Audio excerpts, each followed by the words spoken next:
Chapter 182. Daedara looked at Dustless and the other four with murderous intent. The murderous intent that broke out of his body filled the empty hole. The cold mist lingered in the air, flashing and appearing, as if thousands of ghosts were screaming. Especially the air that was inhaled into the lungs had a lot of bloody smell. The environment in front of him suddenly turned into the gloomy 18th layer of hell. This kid's murderous intent is quite huge. He has killed so many people at such a young age. I have underestimated him. He withdrew his teasing gaze. Feeling the terrifying murderous intent, Kisame was a little more cautious. It seemed that this kid's young age was not bad. The number of people he had killed was not small, and judging from the scale and density of the murderous intent, many of them belonged to the masters. Take Dustless for example. The scale and density of his murderous intent were incomparably huge. Because he had killed too many people, too many masters had died in the hands of Dustless, which created his murderous intent like a god and a demon. A kid is a kid. Look at the toy in his hand. It's obviously something that only a kid of a few years old would play with. This kid is still playing with mud at such a big age. It's ridiculous. Looking at Daedara with a sneer, Sasori did not hide the contempt in his eyes. At the same time, his heart twitched fiercely. He secretly scolded himself for being so unlucky to have such a bitter and brainless teammate. Sasori's sarcasm was fatal to Daedara. He immediately scurried up like a cat whose tail was stepped on. He glared at Sasori with anger in his eyes. This is great art. You 5 idiots. Ordinary people like you can't understand the true meaning of art. You are all laughable and stupid secular people. When he mentioned the art, Daedara began to smile with an unprecedented excitement between his eyebrows. Then, he looked at Dustless and the other four with disdain. His face was full of contempt, as if he was looking at country bumpkins. He could not arouse the slightest interest. Why do I feel that this kid is so annoying? The corners of Kisame's mouth twitched fiercely. He was speechless. It's a conflict between Sasori of the Red Sand and this little kid, but the 4 of us are involved as well. Ridiculous. Not to mention Sasori, who was already unhappy, Dustless, Conan, Uchiha Itachi, and the others nodded. This boy seems to think too highly of himself. They must let him know how much weight he has. This is a good opportunity. Daedale smiled cruelly as if he had already seen the miserable scene of the 5 people being blown up into pieces. His eyes flashed with a cold light as if he had already seen the miserable scene of the 5 people being blown up into pieces. This kid is quite capable. Dustless cast an appreciative look at Daedale when he noticed that his body was suddenly surrounded by the clay centipedes that came out of the ground. Although he had already discovered it, it was undeniable that Daedale's means were quite brilliant. Not only Dustless, but Conan, Itachi, Kisame, and Sasori also had centipedes made of clay wrapped around their bodies. Say who sent you, and I can reluctantly leave you with an intact corpse. Daedale looked coldly at Dustless and the other 3 who were bound, and at the same time, he had already printed with one hand. The killing intent all over his body rose to the limit, and he was about to cause the clay centipedes to explode. I'm really sorry. Dustless looked at Daedale with a smile, deliberately dragging his tone for Daedale to hear, and said softly, bombs are very dangerous. I'm not sure if your artistic attainments can easily control the range of the bomb and leave us with an intact corpse, so, his pitch-black eyes narrowed, and the demonic blood-red 3-tomo jade immediately appeared. For our safety, you'd better be obedient and let us capture you. As Dustless's voice fell, Daedale's world suddenly changed, and he was stunned to find that his body was full of spiders made of explosive clay. Daedale stared blankly at the explosive spiders all over his body. The cold sweat on both sides of his forehead uncontrollably dripped down, and his body shivered uncontrollably. Perhaps when he gave the order to detonate just now, he would have been blown up into nothingness by the clay spiders all over his body. When did this happen? Looking at Dustless and the other four, Dedale's heart fell to the bottom with despair. It turns out that your art can't resist my Jinjutsu. It seems that you should join the Akatsuki, which is our organization. Deidara must join the Akatsuki. Faced with such a dilemma, he had no choice but to join.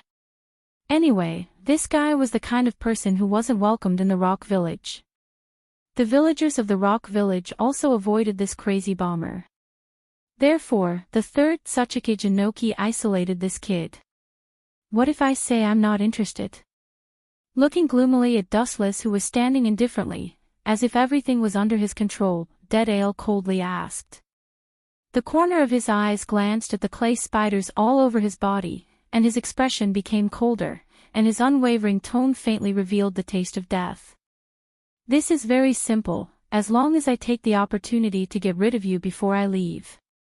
Kisame took a few steps forward, and the bandage on his back was released, revealing the dense barbs, which were extraordinarily sharp, and it seemed that they could easily pierce steel. It was obvious what kind of miserable end would happen to people who were injured. Kisame's face was full of killing intent, and his murderous intent was more terrifying than the previous Dedale. The murderous intent in his body continued to overflow, and the size of the muscles on his hands also increased, and he stretched out his disgusting big tongue, as if he couldn't wait to devour Dedale. This old man's disciple is not someone you can touch, damn Akatsuki. Under the unprecedented pressure of death, Deidara's will was inevitably shaken. Just when he was about to consider whether to accept the condition of Akatsuki or not, an aged but full of energy roar exploded in the sky, and soon boundless chakra descended. In the lobby where Dustless and the others were, they were immediately surrounded by a white enchantment, isolating the outside matter, and there was a circular light inside the enchantment. Dust release, primordial world stripping technique. Chapter 183. A white brilliance appeared in front of Wuchen and the others. Itachi and Konan, who was beside Wuchen, dodged the terrible halo one after another. Within the area covered by the white light, everything showed signs of decay, and there were faint signs of collapse. One could feel the power that made one's heart palpitate. The purest form of destruction gave one the feeling that the world had come to an end. Get out of the range of that jutsu. Seeing that Wuchen was motionless like a sculpture, Xiaonan immediately shouted at him. Although she didn't like him very much, they were now teammates in the same trench. All the grievances and entanglements in the past had disappeared along with it. Don't worry, he can't hurt me. Looking at Konan with a comforting smile, Dustless closed his eyes, and the light around his body became more intense, like a small sun. It was impossible to open one's eyes. Boom! Boom! Boom! Everything in the white enchantment was erased, and the empty hall instantly collapsed and tilted, turning into ruins. The ground was destroyed by the destructive force, and a huge deep pit was formed.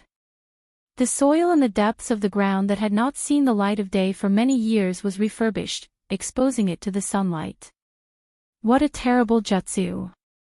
Kisame and Itachi looked at each other, and they could see the shock in each other's eyes, and they were surprised to see a short old man floating in the sky.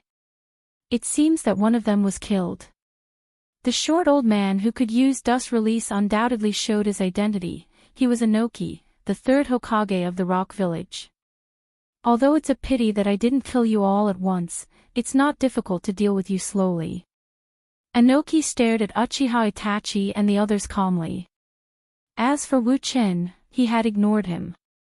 No one has ever been hit by dust release and not died. Damn Akatsuki, unknowingly, they gathered so many powerful ninjas. It seems that they are all S-class ninjas of various countries. His face suddenly became gloomy. Inoki's expression was no longer as relaxed as before, and instead, it was full of caution. These people weren't simple. Aside from the Akatsuki that was killed before, Inoki was very familiar with the identity and origin of the remaining two. Kirigikir's S-class ninjas, Kisame, and the young man with 3 Tomo Sharingan. Inoki's muddy old eyes fell on Uchiha Itachi, and his eyes flashed with confusion. He seemed to have seen this face sometime in the past. It turned out to be the culprit who destroyed the Uchiha family, Uchiha Itachi, Uchiha Dustless's younger brother. No wonder this old man has a feeling of déjà vu. After staring at Itachi for half a year, Inoki's mind returned, and he remembered the most annoying smile in his life, except for Uchiha Madara, and his old face suddenly collapsed. Especially when Inoki was sleeping and dreaming, he would often dream of that face that he couldn't wait to tear apart. Fortunately, this old man brought the 2 of them here. This time, I can eradicate you. Inoki's eyes were cold, and his dry cracked mouth had a smug sneer. Soon, many ninjas of the rock village appeared. The Yambi Jinchuriki and the Gobi Jinchuriki were among them. It seems to be tricky. The scarlet Tomo fell on the 2 Jinchuriki, and Itachi muttered to himself, but his tone didn't seem to care much, and he didn't even put the so-called Jinchuriki in his eyes. Even without Dustless, Itachi, Kisame, Konan, and Sasori could easily defeat the rock village. What's more, Dustless is not dead yet. Old man, I didn't expect you to take the initiative to send the Yanbi and the Gobi to me. This saves a lot of trouble. Boom. Boom. Boom, an ear-piercing roar resounded, and a destructive air wave immediately spread out like a tide. Under the ruins, a straight golden light soared into the sky. His thin body stood in the void, and the blue sky behind him set off Wuchin. Qingzhou stared at Inoki, and the faint smile at the corner of his mouth had a little bit of arrogance. I haven't seen you for many years, but you haven't changed at all, my sandaime Tsuchikage-sama. Looking at the familiar face, Inoki was startled. He was particularly familiar with this frivolous tone, and immediately looked at the cynical and contemptuous smile, and his proud cheeks suddenly stiffened. His old face was like being slapped several times, and his eyes were red, as if he remembered something. He stared at Konan with indignation, and the corner of his mouth was twitching. How is your Akatsuki doing business? Didn't you say that this annoying guy is dead? Bastard, you actually dare to deceive this old man. You really have guts. Inoki's expression was particularly gloomy. He would never forget that when Yahiko came to the rock village to extort hundreds of millions of silver from him, he still acted like he was losing money. What does dustless mean? It means that the Akatsuki didn't complete Inoki's task, and instead he gave away hundreds of millions of silver for nothing. This, when Yahiko was still alive, Akatsuki's financial situation was really difficult. So Yahiko had no choice but to rob the rich from the rock-hidden village to help the poor. So Yahiko had no choice but to rob the rich from the rock-hidden village to help the poor. So Yahiko changed his plan to kill Dustless from the rock-hidden village. Little old man, don't you understand? You were slaughtered like a fat sheep. Fearing that Inoki couldn't understand what he meant, Dustless deliberately dragged his voice, and at the same time secretly gave a thumbs up to the dead Yahiko. Fat sheep. Inoki's mouth twitched fiercely, and he almost vomited blood. Although the Akatsuki didn't take Dustless's head to claim the bounty, they cooperated several times, so he didn't have any doubts and gave Yahiko the task reward. Calling him a fat sheep was too flattering. Chapter 184. Inoki was trembling with anger. The word fat sheep was particularly harsh to him. He had always appeared in front of the world as a wise ninja. Often, others were the fat sheep in his eyes. Only this time, the old horse lost its hooves and fell hard, causing him to suffer a double loss. I won't let this go. After extinguishing the fire in his heart, Inoki said calmly. As the saying goes, life is short. He didn't want to be famous in the world, but at the very least, he wanted to completely and cleanly erase the biggest stain in his life. Old man, you've been wrong about one thing from the beginning to the end. We're the ones who won't let this go. The silent Sasori of the red sand said coldly. He didn't hide his murderous intent. His blade-like gaze spread like water ripples. Anoki's death had nothing to do with them. This time, they just wanted to take Deladia, Yanbi, and Gobi away. Bastard, get over here. A thunderous roar resounded through the sky. Then, a golden rainbow poured down, whistling straight toward Yanbi Jinchuriki Old Rashi. What a fast speed! Yanbi Jinchuriki Old Rashi's pupils suddenly shrank. Fear and disbelief were reflected on his thick face. Even if he was a Jinchuriki, he could feel a strong aura of death coming toward him. Have you been kicked at the speed of light before? But it seems like you haven't. A scornful, unlazy voice sounded, giving people a ridiculous feeling as if they were about to fall asleep. Before old Rashi could react, a dazzling golden light fell from the sky, as if the light was going to blind his eyes. He instinctively closed his eyes. Speed of light kick. Boom! The liquefied golden calf attacked with full force. Out of the beast's keen intuition to danger, old Rashi immediately used his tailed beast coat to defend his chest. Dense chakra rose all over his body, hoping to use this as a defense. Even so, he was still savagely knocked away by the unparalleled force. Boom! Old Rashi, who was wearing the tailed beast coat, flew out upside down, penetrating the mountain behind him. He whistled out like a cannonball, unstoppable. Boom, boom, boom. On the enormous mountain, a deep crater could be clearly seen. The broken cracks were as messy as a spider web. Old Purple's eyes were lifeless, and his body was stuck in it. There was no doubt that the crater on the mountain was also left behind by him. It seems that one of them has already gone up. If that's the case, your advantage will be even smaller. Looking at the half-dead Yanbi Jinchuriki, Kisame's face showed a ferocious smile as he walked straight toward Anoki. Obviously, his target was the Sandaime Tsuchikage. Take the stage. Anoki looked at Kisame with a sneer and said flatly, the reason why tailed beasts have become the target of all the major countries is because of their powerful strength. If they are so easily dealt with, what do you think this old man spent countless efforts to cultivate Jinchuriki for? Sure enough, as Anoki's voice fell, the fainted Yanbi Jinchuriki Old Rashi stood up again. Although he was injured, he wasn't in any danger. Moreover, he had never heard of a Jinchuriki being kicked to death. I will kill you. Staring at Dustless, the Yanbi Jinchuriki said in a cold and hoarse voice.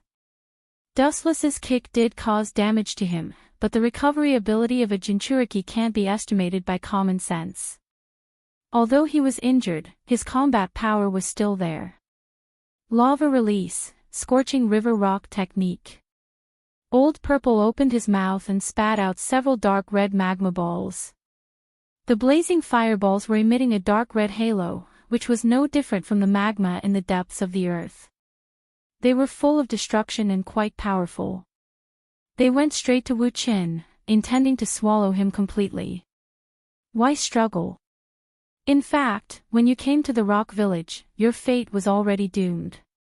Wu Chen's temperament was indifferent and tranquil. He looked at the roaring flames without fear. His ink-black eyes were especially bright and calm like water. His pale mouth curved a little, ignoring the roaring magma ball as if it was nothing.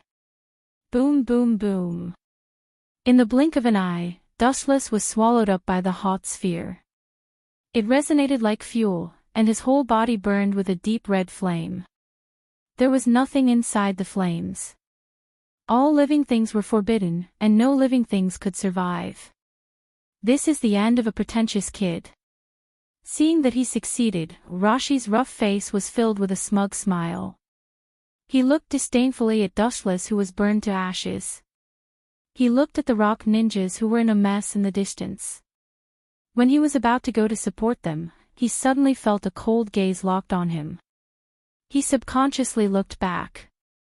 He suddenly turned around, but behind him was Wu Qin, who was holding a long sword with a face as calm as an ancient well. How is this possible? The sudden situation made Rashi lose his mind for a moment. He didn't hesitate to rush out, but he helplessly found that his left arm was shackled. When he looked up, he saw Dustless's left hand grabbing his left arm. His thin and delicate arm looked fragile, as if it was as weak as a willow branch. As long as he exerted a little force, it would be easily broken. Frankly speaking, Dustless's figure is not burly, just like Uchiha Itachi. His figure is small, and he belongs to the slender type. In this regard, the two brothers are similar.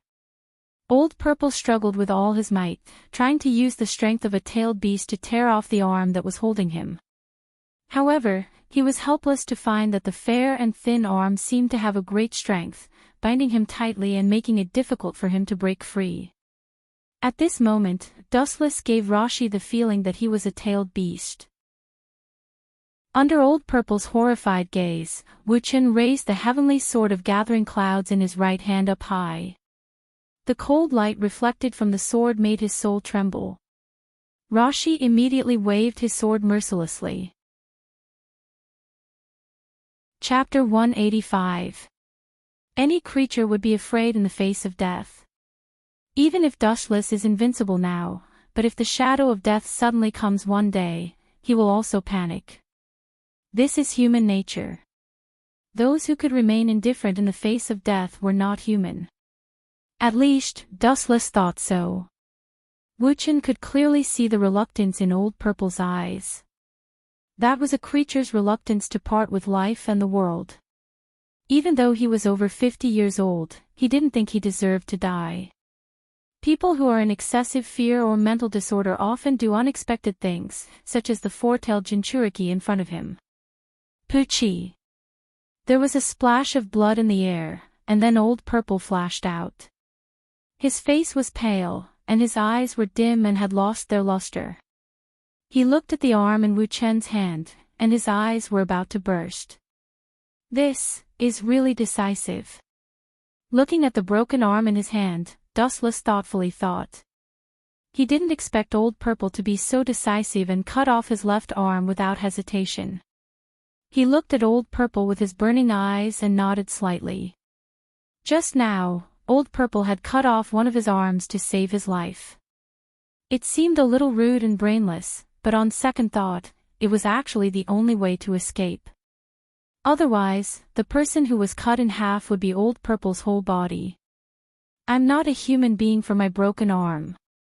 Staring at Wu Qin ferociously, Lao Zi roared hysterically in a hoarse voice. His voice seemed to come from his throat, which was extremely horrifying. Combined with his rough old face, it gave people a feeling that he was a demon in the human world, which was especially gloomy. My head is here, come and take it if you have the ability. No nonsense, it's useless to talk. Staring at old Rashi fearlessly, Wu Qin said indifferently. Old Rashi's body was constantly erupting tailed beast chakra, and the corner of his mouth raised into a sneer, looking at him with disdain. You want to unleash the power of a tailed beast by going berserk? You're just a mere four-tailed beast. You're delusional. Foolish. Perceiving the high-density chakra overflowing from Rashi's body, the disdain in Wu Chen's mouth became more obvious. Don't say that this is only borrowing the power of the tailed beast, not the full strength of the Yanbi.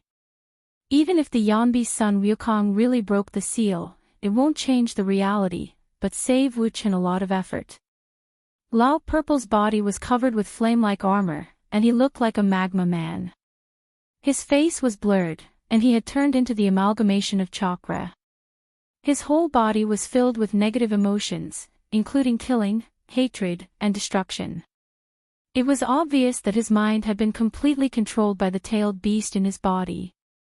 Even the chakra that he spewed out was as hot as magma, burning the ground red. The waving demonic golden tail behind him was clearly visible. Woo woo woo, a beast-like roar came out of Old Purple's throat. The cold beast's roar was like the screams of thousands of ghosts, freezing the flowing air and making it particularly oppressive. Everyone's heart was covered with a layer of dark clouds. That is, Conan, who was fighting with the Iwagakure, felt the chakra wave coming from afar. Her face slightly changed, and her face was filled with horror. In the distant void, a black sphere could be clearly seen. The high-speed rotation of the black energy sphere was very oppressive, and the hurricane that it threw out was also unstoppable. It was like the autumn wind sweeping the fallen leaves. Sand and stones were flying, and the flowing air was crushed and evaporated, forming a large vacuum area. The oxygen was either sucked out or evaporated, and it was impossible to breathe normally. Idiot, you released the Bijadama so carelessly, what do you think I am doing? Staring at Lao Zi, who was gathering Bijadama and ignoring him, Dustless sneered again and again, and at the same time, his pupils suddenly rotated rapidly and turned into a scarlet five-pointed star Eternal Mangekyo Sharingan. Amaterasu! Boom boom boom! The giant black sphere exploded with a bang, and a dark red mushroom cloud rose from the endless void. Scorching heat waves from the explosion swept across the world, and a destructive shockwave spread out like a wave, swallowing everything in the surroundings. The surface of the earth was destroyed by a large-scale modification, and it was vulnerable. Old Purple, who was at the center of the incident, was no exception. He was swallowed by the Bijadama at the first moment. His body was almost burnt, and only his weak breathing could be heard. He was lying on the ground motionlessly. He couldn't even do the most basic escape. Obviously, he had lost his consciousness. So, only the Gobi is left, and that kid Deidara. Glancing at the half-dead Yanbi on the ground, and looking at Uchiha Itachi who was fighting the Gobi's Jinchuriki in the distance, Dustless was calm.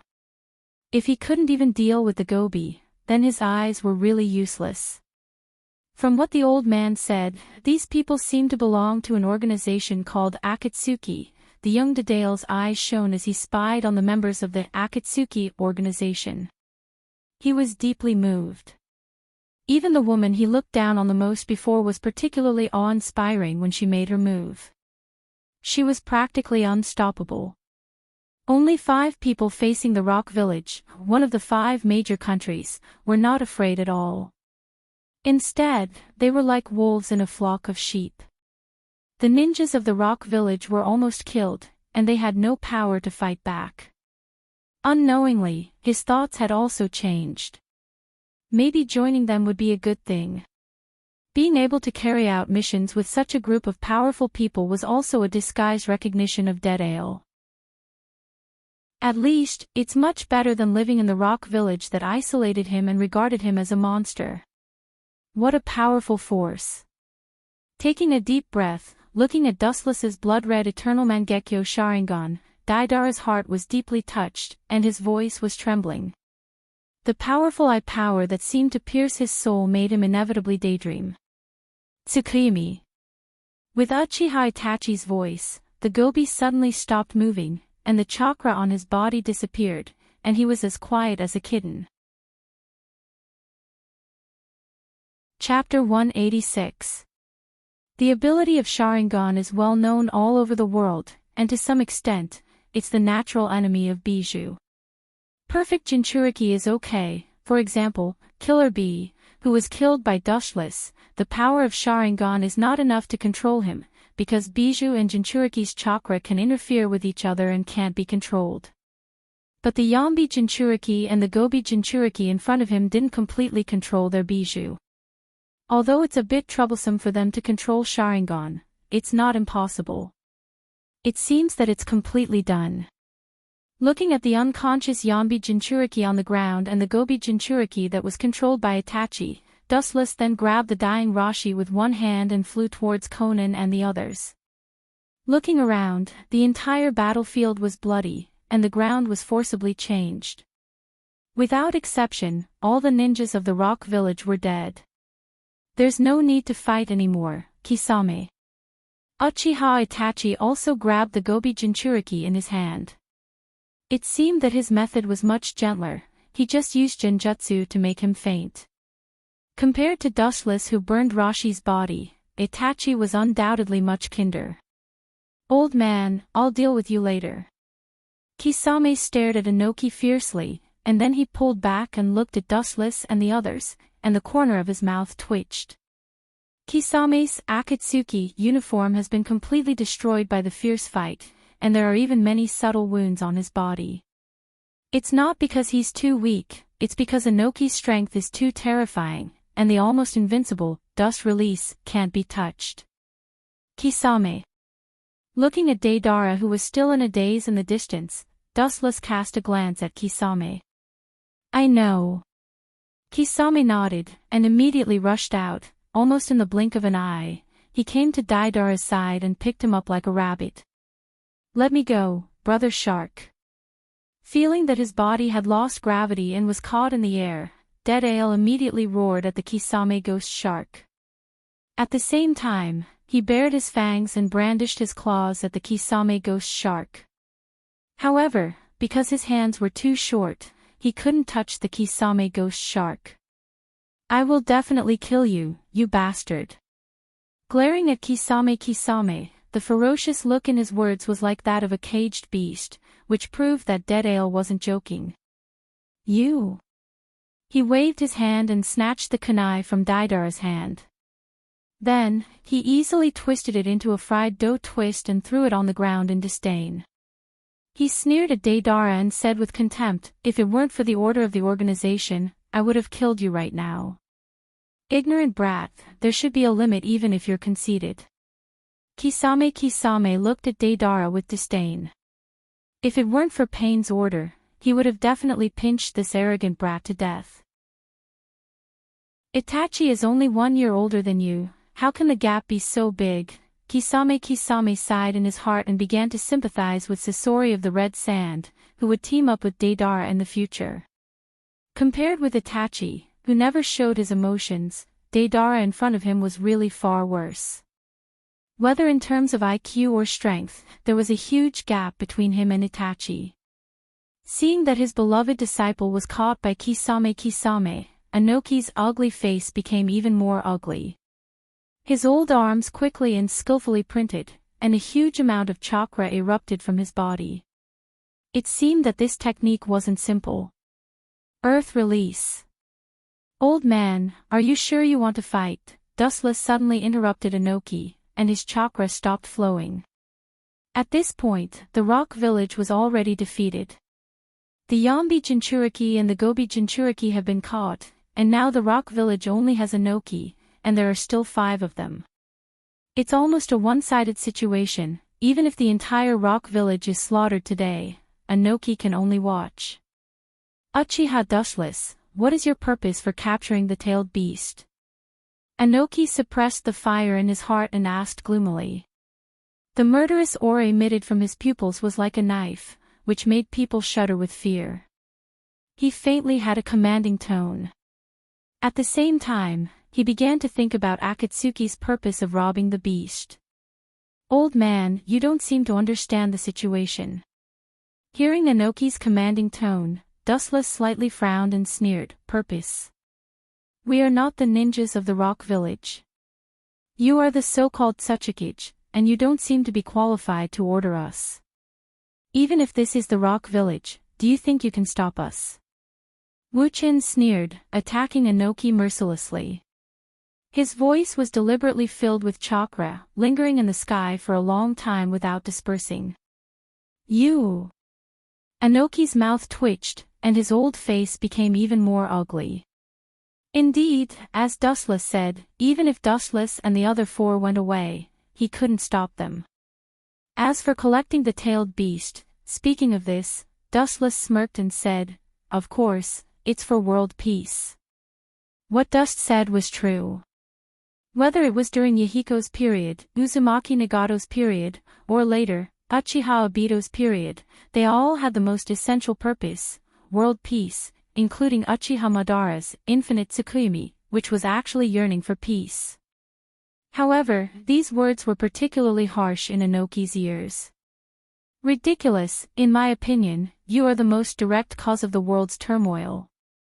Enoki immediately sneered. If Dustless and Akatsuki were chasing the so-called peace, then the 5 major powers and other ninja villages were the root of the scourge of the world. In other words, he was an out-and-out great villain.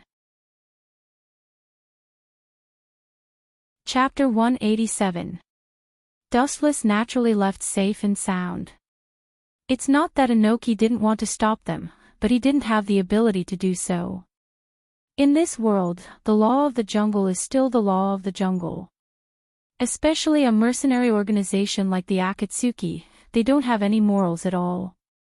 For them, as long as they pay enough, even if they have to destroy one of the 5 major countries, as long as they pay enough, they will agree. Damn Akatsuki, do you think this is over? Stop dreaming. On the vast plain, Enoki's eyes widened as he looked at the departing figures with a cold smile on his face. If the Akatsuki thought that he was helpless, then they really underestimated him. Kitsuchi.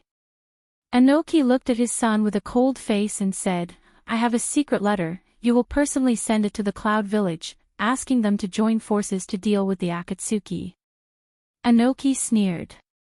Although colluding with the Cloud Village is tantamount to asking a tiger for its skin, there is no other way. If he wants to take back his Jinchuriki and his apprentice Deidara, he can only collude with other villages. The 5 rebellious ninjas are obviously S-class. Uchiha Wu and Uchiha Itachi are even stronger than the Bijou. But we don't have any bargaining chips, it's impossible to gain something without risking anything, father.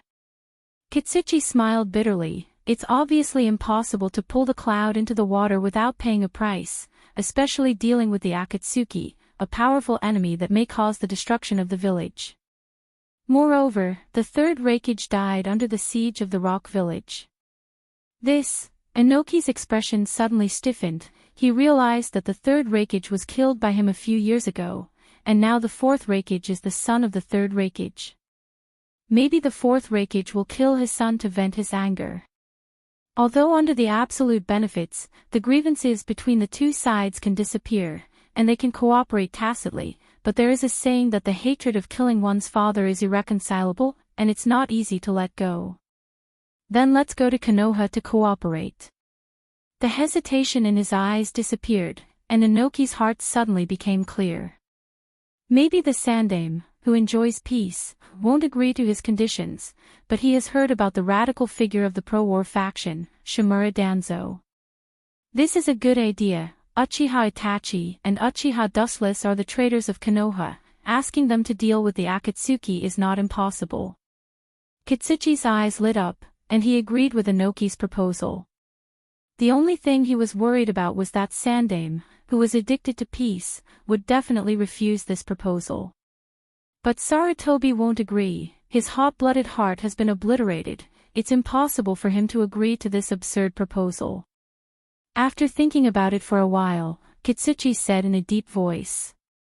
The Sandaime was a stubborn old man, and he would never push Konoha into a war. Although Shimura Danzo was in control of Root, which was not inferior to the Umbu, the Kyuubi's sudden riot a few days ago destroyed Root's base. Don't worry, Kitsuchi, just tell Shimura Danzo the news. Waving his hand, Enoki said with great confidence. Shimura Danzo was the most insidious and cunning person in Konoha. As long as he told him about the alliance to deal with the Akatsuki, he wouldn't care about anything else. If he really wants to form an alliance, even if he doesn't have the manpower, he will create manpower. As for the specifics, it's Shimura Danzo's business. As long as he has the heart, it doesn't matter whether he has the manpower or not. That night, Enoki sent people to Konoha overnight and got in touch with Shimura Danzo. Unsurprisingly, when he mentioned that Uchiha Dustless was also in the Akatsuki, the old man did indeed agree to work with the Rock Village. However, what made Enoki speechless was that although Shimura Danzo agreed to deal with the Akatsuki, he didn't give a specific time. He just said, "Let's talk about it later," which made Enoki vomit blood. Feeling helpless, Enoki could only endure. At the same time, he didn't forget to secretly send ninjas to contact the other major countries, hoping to form a temporary alliance to deal with the Akatsuki. However, the plan couldn't keep up with the changes. Although Inoki predicted that all countries would be willing to form an alliance, the fact was the opposite. No country agreed. He was busy for a few days and didn't even get a fart, which made him particularly gloomy. The reason why they rejected Inoki was that all countries had just suffered the devastation of the Third World War. Whether it was their economic or military strength, they were greatly reduced, and it was simply not enough to cope with other wars. The members of Akatsuki organization might not be many, but without exception, all of them were the strongest ninjas whose strength had reached S rank. Even if they had the intention to destroy Akatsuki, they would not have the strength to do so. In addition, the ninjas of the 4 major countries also had doubts and scruples about the rock-hidden village. Inoki was famous in the world for his foresight. Maybe the rock-hidden village dug a hole for them to jump in. After knowing what happened, Inoki beat his chest and stomped his feet. He secretly cursed the ninjas of the 4 major countries for being idiots. They don't know what is righteous, and they don't have a long-term vision.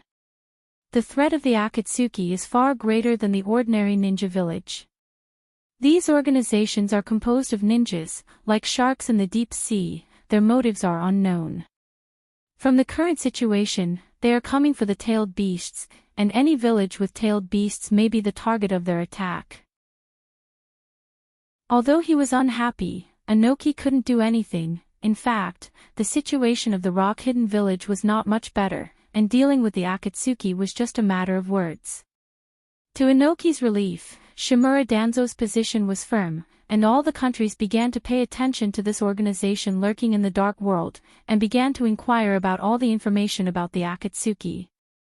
At this moment, inside the Akatsuki, it was a different scene. All the members gathered again. The only difference is that this gathering was different from the past. It was filled with an unprecedented smell of gunpowder. The atmosphere was particularly tense. Chapter 188.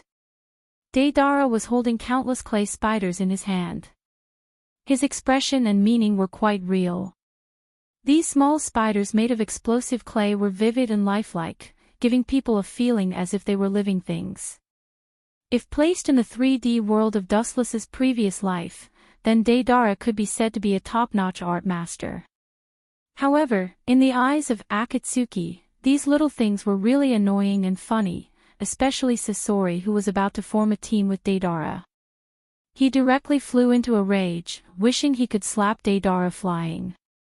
"This is my art, can you country bumpkins who haven't seen the world understand?" Looking at the small clay spiders in his hand complacently, and looking at the speechless Akatsuki people, Deidara's eyes shone, and he explained in a loud voice, "The so-called art, bullshit art." Seeing Deidara beaming with joy and proclaiming his own artistic attainments, bewitching people's hearts, Sasori had no choice but to stand up to maintain the face of this art master, rudely interrupting Deidara's speech. True art is the pursuit of eternal beauty. The splendor of an instant has no actual name, just like a flash in the pan, meaningless.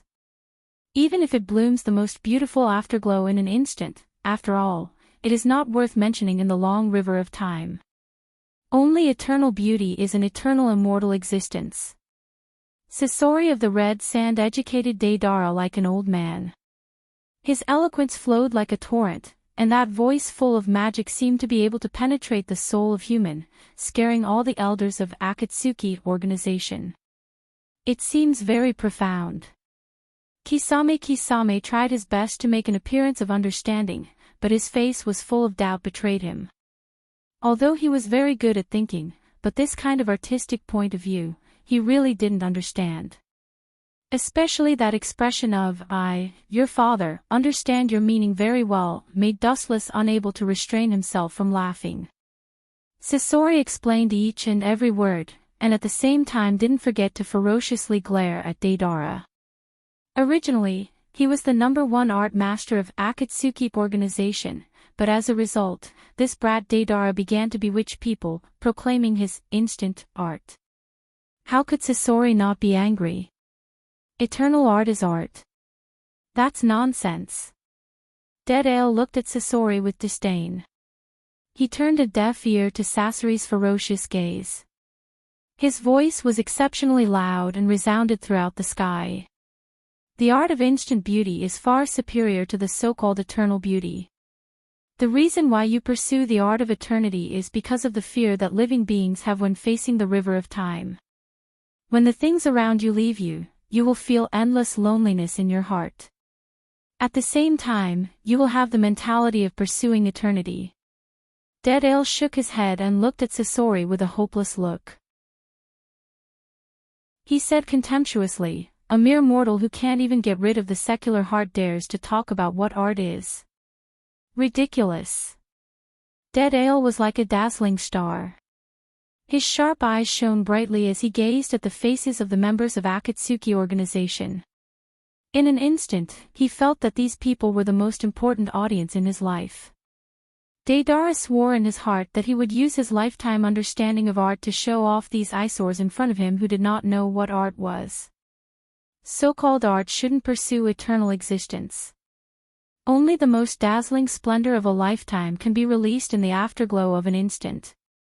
This is the ultimate path of art. Art, stop the nonsense of a bastard, only eternity. Seeing this scene, Dustless didn't know whether to laugh or cry.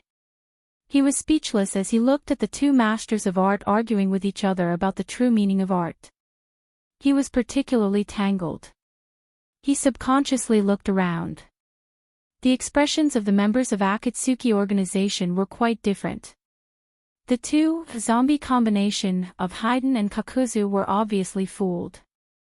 No matter whose art it was, they would nod and feel that it was reasonable. As for Pain, he still had a face of everything under the sun. Dustless actually knew that the one who didn't understand the most was this kid who liked to solve everything by force. What's the news about the other-tailed beasts? Absolutely. Glancing at Dead Ale and Sasori, who were still arguing with each other, Pain was too lazy to talk nonsense. It was good to let this new combination that was about to be born communicate with each other. Hearing this, Zetsu first glanced at Dustless vaguely. After seeing that the latter's expression was normal, he said, "Kyubi is still in Konoha for the time being. The specific whereabouts of Hachibi are unknown. The Nanabai Jinchuriki is still in Waterfall Village.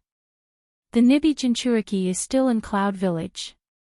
The Ichibi Jinchuriki is a kid named Gaara. As for the other beasts, they are in a wild state." Zetsu naturally knew that the Hachibi was captured by Dustless. Now that Dustless didn't mean to hand over the Hachibi, he was too lazy to talk nonsense. He believed that when the day comes, Dustless will take out the bijou. In fact, the Hachibi was subdued by Dustless many years ago and became his summon beast. Only Zetsu and Madara knew about it. The Akatsuki currently has only two-tailed beasts, the Yanbi and the Gobi that were previously captured. As for the Kyubizine attribute chakra, it has been pulled out from the Geto Mazo by Obito. According to him, this is to prevent Uzumaki Nagato from using the Kyubi's power. For the time being, capture the other-tailed beasts in a wild state. As for those Jinchuriki, let them live for a few more years. After pondering for a while, Pain said in a deep voice. Samsara's eyes flashed with a dangerous cold light, with monstrous killing intent. Anoki, this little old man, dared to announce the news of the Akatsuki to the world, which also greatly limited their actions. Although they couldn't directly attack the Akatsuki due to the Third World War, the recovery ability of these superpowers is extremely fast. I am afraid that it won't take long for them to completely recover their strength. At that time, there is no need to think about it. They will definitely not let the Akatsuki go easily. Only when these ferocious tigers are licking their blood and healing their wounds, they can capture other wild beasts as soon as possible. As for the Jinchuriki of the Shinobi village, there is no need to provoke them for the time being. All the Jinchuriki are the focus of protection. If they are so unscrupulous, it will inevitably arouse the backlash of these superpowers. At that time, when everyone is in danger, they may really form a special alliance against the Akatsuki. Chapter 189. The members of Akatsuki organization were all capable people from all walks of life. They were either powerful or had special abilities. For example, the immortal Haiden and Kakuzu, the absolute power combination of Itachi and Kisame, the oracle combination of Dustless and Conan, and the artistic combination that was about to be formed, all represented the different abilities of each other. Zetsu was the only independent existence in the Akatsuki, and he was solely responsible for the important task of intelligence. The intelligence was spread all over the world. Now that he said that the whereabouts of the Hachibi were unknown, how could Pain turn a deaf ear to it? He looked at Zetsu with doubt. The Hachibi is indeed untraceable. I have almost searched all over the world, but I couldn't find the Hachibi. Zetsu smiled bitterly, and his appearance was extremely realistic. He didn't look like he was lying. At the same time, he couldn't help but curse Dustless for not handing over the Hachibi. Especially Black Zetsu, he was really afraid that Pain would use the ability of Rinnegan to search his memory. Either the Hachibi has been killed, or, the silent Uchiha Itachi opened his mouth, and his clear eyes revealed the light of wisdom as he said in a deep voice, "It has been captured and turned into a special existence similar to a psychic beast." Itachi hit the nail on the head and immediately pointed out the problem. It is indeed possible. Pain heard this and nodded. The bijou was very powerful for the world, and chakra was almost infinite. It had the absolute strength to destroy the world and was almost invincible in the world. It was an existence that couldn't be resisted, but it also varied from person to person. Not to mention the Hachibi, even the Kyubi would only have a dead end. Therefore, it sounded a bit shocking that the Hachibi was killed or captured by someone. After carefully thinking about it, it wasn't impossible. After all, there were many strong people in the world. Don't worry about the Hachibi for the time being, let's deal with the other bijou first. Waving his hand, Pain no longer worried about this issue. He wasn't the kind of person who liked to waste time. Instead of thinking about this kind of unanswered question, it was better to do something meaningful. The current wild bijou is the Rokubi who betrayed the mist not long ago. After the fall of Yagura, the Sanbai is also wild, and the Nanabai of the waterfall village. Speaking of this, Zetsu's voice hesitated.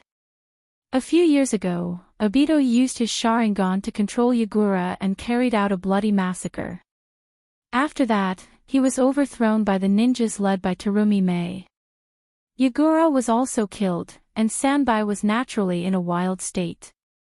Leave Waterfall Village's Jinchuriki to me and Haiden. I know that Jinchuriki. Kakuzu's oily green eyes flashed with ruthless radiance. He suddenly recalled that little girl of the past, and the hesitation in his eyes was quickly replaced by determination. Ever since he joined Akatsuki, the last bit of benevolence in his heart was thoroughly obliterated. It's not difficult to see that Kakuzu has bet everything on Akatsuki, and everything in the past has disappeared. Even if the Nanabai's Jinchuriki girl has a good relationship with him, Kakuzu swore that he won't let her go easily. The reason is that he gave everything to Waterfall Village, but Waterfall Village trampled on his contribution and made it worthless.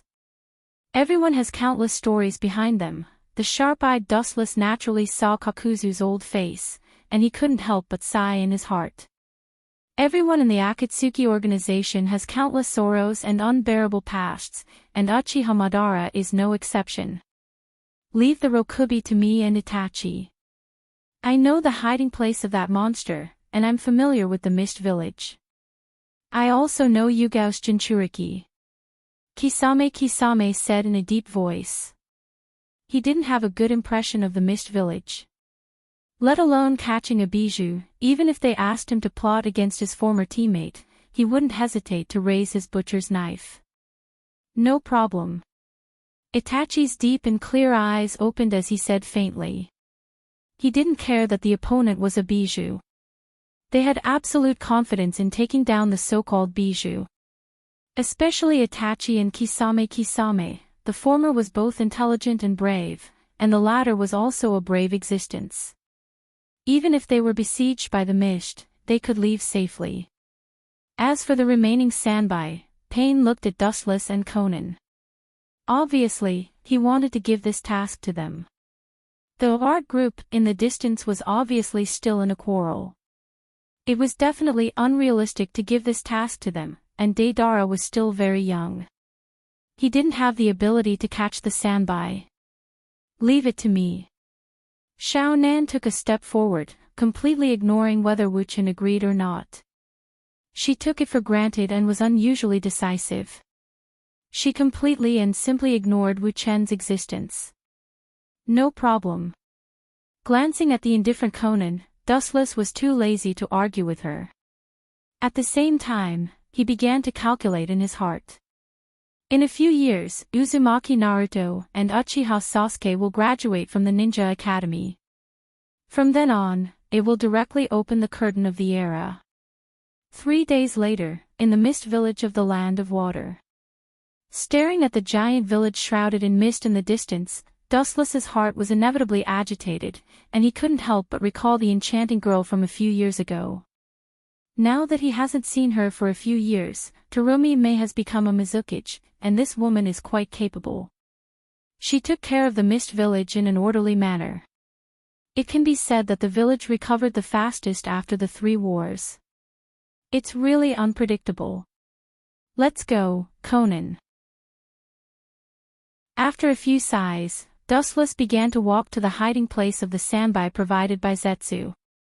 At the same time, the cold light in his eyes gathered more and more.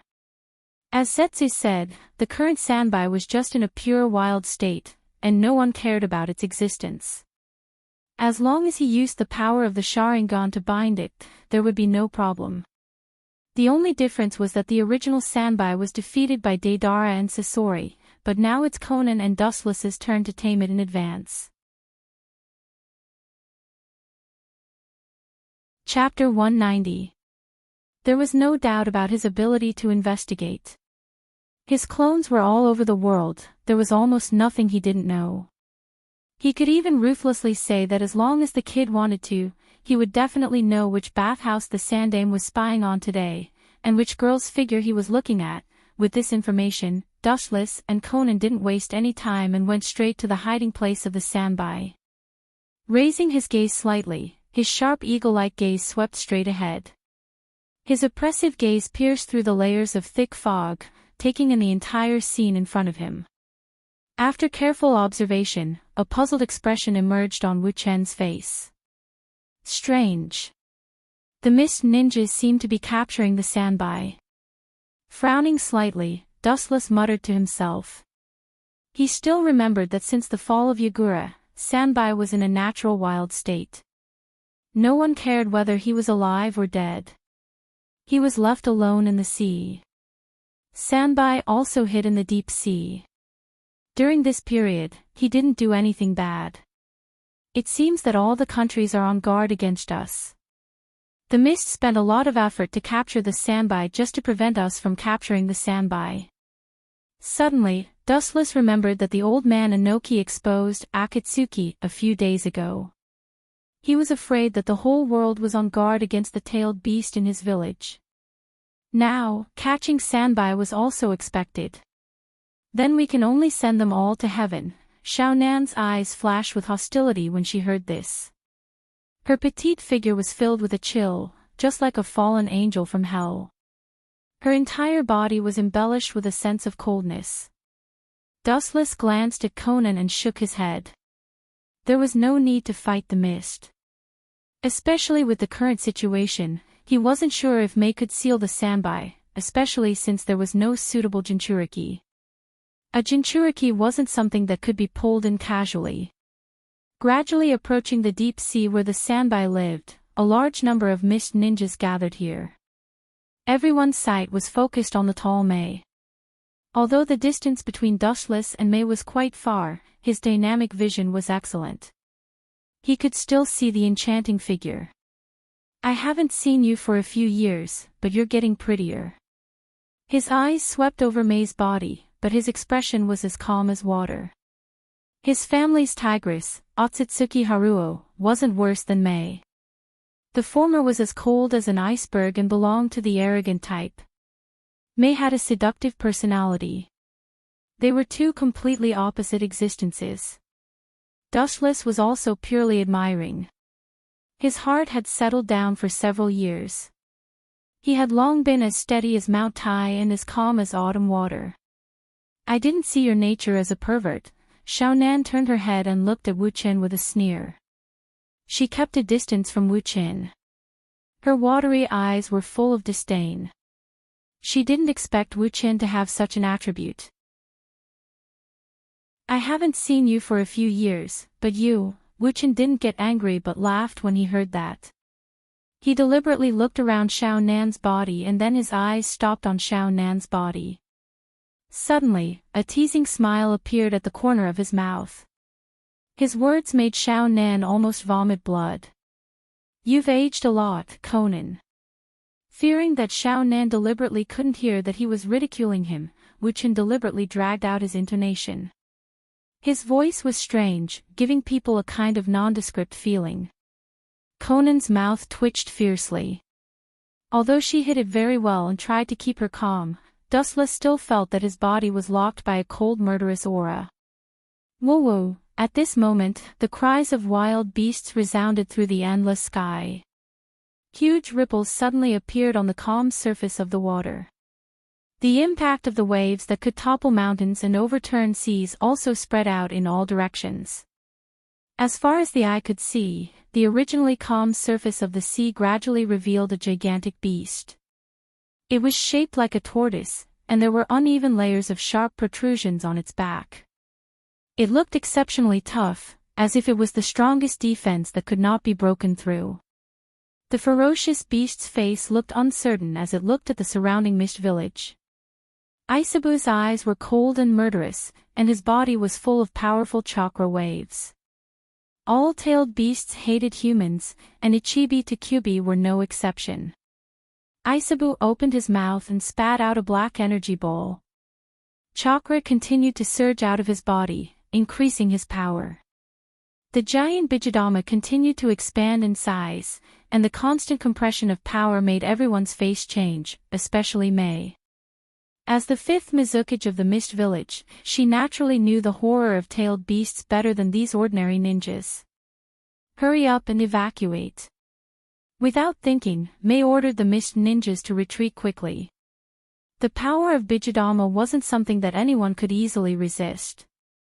Even if she was a Mizukage, she might not be able to escape. She knows when to retreat. Dustless, who was secretly watching, nodded slightly.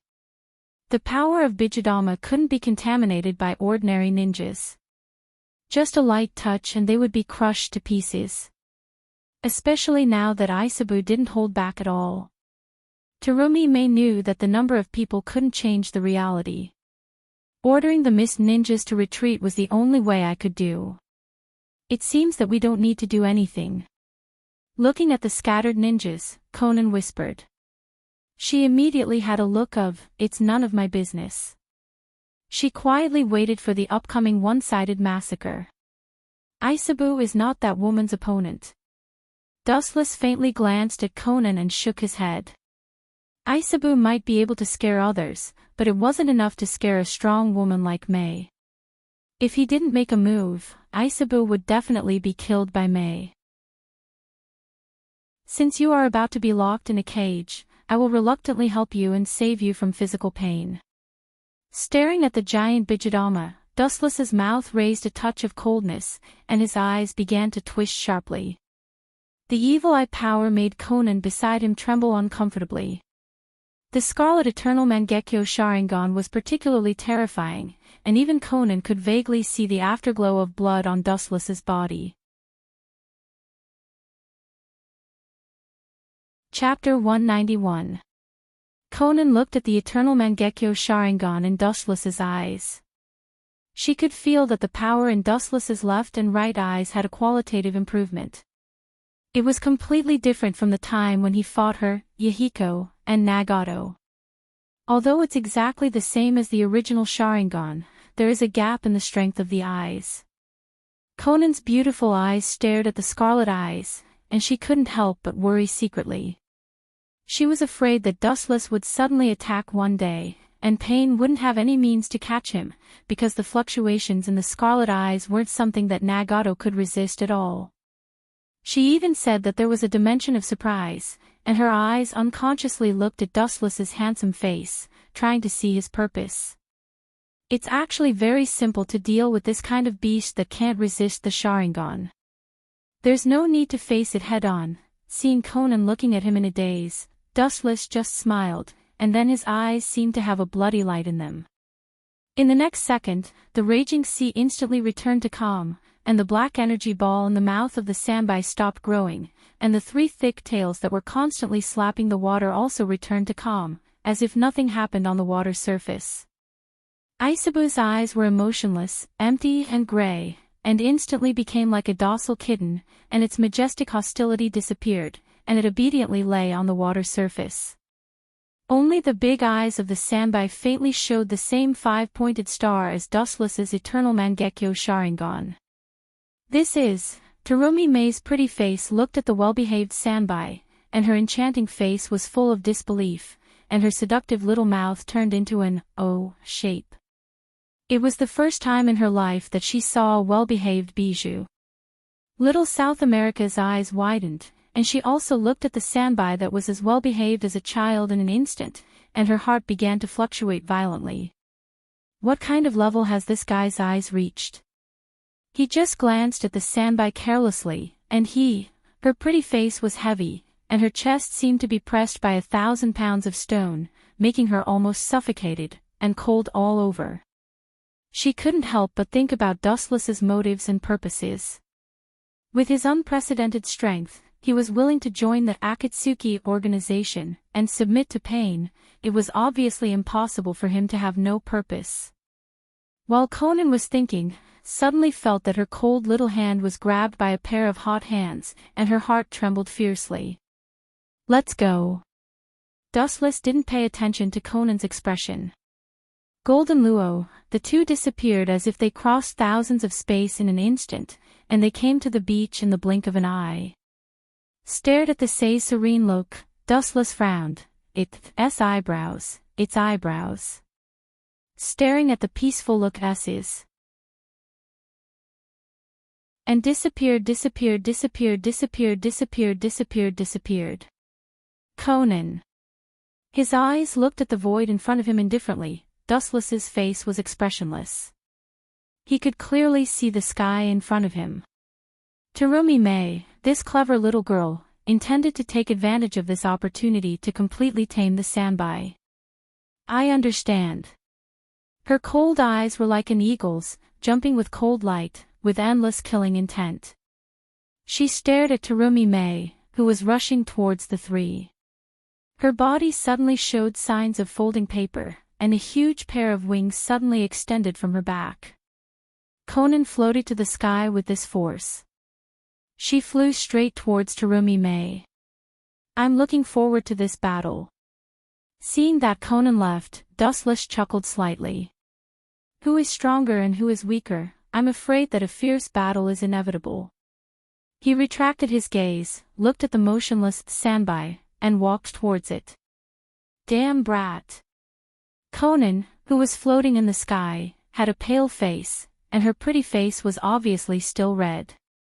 Her fists were clenched tightly, and a lot of sweat could be seen. Compared with her usual dignified and indifferent appearance, the difference was particularly big. Xiao Nan didn't have time to react to Wu Chen's sneak attack just now. When she came back to her senses, it was already too late. She had already been brought to the beach not far from Sanbai by that abnormal speed. This allowed Dustless to take advantage of her. In fact, Dustless didn't have any other thoughts in his mind. He simply wanted to complete the task quickly. He instinctively grabbed Conan's soft hand. As for the feeling of ecstasy, he didn't savor it. You used to be a part of the Jubi, but now you're really fragile. Looking at the Sanbai in front of him who was controlled by him, Dustless shook his head. He was not optimistic about these bijou. The bijou in the eyes of normal people, for some people, such as Uchiha Madara and Hashirama, they were just small pets that could be easily pinched. Boom! Boom! Boom! An ear-piercing roar suddenly sounded. He looked up and saw a huge mushroom cloud rising in the distant sky. The dark smoke was hanging in the sky. The impact of the explosion set off a huge wave toward Wu Chen and Sanbai. The strong hurricane blew his clothes. These two girls aren't easy to deal with. Looking at the two beautiful figures who had already fought in the distance, Dustless looked at them with interest. At the same time, he looked at the monstrous wave that was attacking them. He was sure that Conan did this deliberately. Her vengeful heart is really strong. Dustless looked at the wave that was more than 10 meters high coming toward him and the Sanbai without fear. He shook his head slightly, and his left eye suddenly turned into Rinnegan, and a majestic repulsion spread out. Super Shinra Tensei. Boom! Boom! Boom! With Dustless and the Sanbai as the center, the sea suddenly sank, and an irresistible wave swallowed the sea within a few kilometers. Everything that touched this repulsion disappeared with the wind. The wave that was more than 10 meters high before was also flattened and disappeared. The cloudy sky suddenly became clear. With Rinnegan, Dustless could be said to have interpreted the power to the limit. Chapter 192. The detonation talisman fell into the sea, causing countless chain reactions. It was like the end of the world. In an instant, the entire sea was detonated. The entire sky turned fiery red, and the fire burned dozens of meters high. Boom, boom, boom, the sea was shrouded in explosions for a few minutes. The deafening roar roared unscrupulously in the sky. Everyone, including Dustless, was shocked. The power condensed by thousands of detonation talismans was something no one could understand. Did she really kill Terumi Mei? Looking at the scene of the battle in the distance, Dustless took a deep breath. Looking at the scale of the explosion, even if Terumi Mei was really killed by Conan, Dustless would still be suspicious. There was no one on the quiet sea, only Conan in the sky. Buzz, buzz, buzz, the surface of the sea under his feet suddenly trembled, and a vast ripple appeared. Feeling the strangeness in the depths of the river, Dustless's eyes subconsciously looked underwater. His sharp eyes penetrated the heavy barriers, and the hazy figure under the water suddenly came into view. There was no doubt that the beautiful figure in the depths of the water was naturally Terumi Mei, but Dustless turned his head unnaturally, because at this time, Terumi Mei was quite embarrassed. Not to mention that her clothes were soaked. Although she dove into the depths of the sea to avoid the explosion, her clothes were burned. The left half of her body was exposed to the outside. The snow-white skin made people's heart flutter, and the clothes in front of her were also burned away. With Terumi Mei's vigorous movements, you can see the inside of her body. Conan didn't do this on purpose, right? The corner of his mouth twitched fiercely. Dustless didn't know whether to laugh or cry. It was no wonder that Dustless thought so. The exposed parts of Terumi Mei's body belonged to the most mysterious type. It was not an exaggeration to say that it was intentional. Bang, bang, bang, suddenly, several thick water pillars shot out from the calm sea surface, piercing towards Xiao Nan in the sky like sharp barbs. The tips of the water droplets froze into ice, seeming as if they were going to poke holes in Xiao Nan's body. It could be seen that in the previous battle, Terumi Mei's heart was also filled with anger, especially when the private parts of her body were exposed. How could she not be angry? However, she didn't know that Dustless was secretly observing her. Otherwise, Terumi Mei would have gone completely berserk. Child's play, this kind of move can't shake me. Xiao Nan looked coldly at the water droplet that was charging at her. Her lips were filled with coldness. She casually waved her hand, and countless explosive talismans fell from her body. She controlled the timing perfectly. The moment the huge water droplet was about to pierce through Xiao Nan, it exploded with a bang. Bang, bang, bang, tens of water columns were instantly blasted into pieces. The water splashed in the air and fell back to the ground. The sparkling water droplets reflected Xiao Nan's dark shadow like mirrors. Xiao Nan was shocked, and she looked at the black shadow reflected by the water droplets with an ugly face. Worthy of being the fifth Mizukage. She hid herself in the water column in advance to avoid the impact of the explosive talismans and looked for a powerful opportunity to sneak attack, Xiao Nan thought secretly. Although she was surprised by Terumi Mei's combat awareness and skills, she was still able to deal with Terumi Mei. Her body was like a broken mirror, and countless folds appeared again.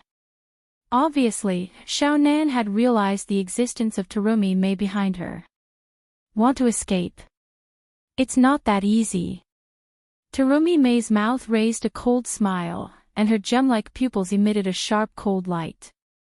Her thin red lips gently opened, and a clay-colored mist was spat out. Lava release, melting monster technique. The sand-colored solution instantly wrapped Xiao Nan, and the unknown solution was rapidly sticky and corrosive, eroding Xiao Nan's body. It seems to be an unknown Kekii Genkai, and its power is so good. Her pupils suddenly shrank, and Xiao Nan looked at the explosive talismans wrapped around her body slowly melting away. Her chakra soared to the limit, and she escaped from the sand-colored clay layer at the fastest speed in her life. At the same time, she detonated the explosive talismans all over her body. Boom, boom, boom, an endless amount of fire suddenly rose from the inside of the sand-colored clay bowl.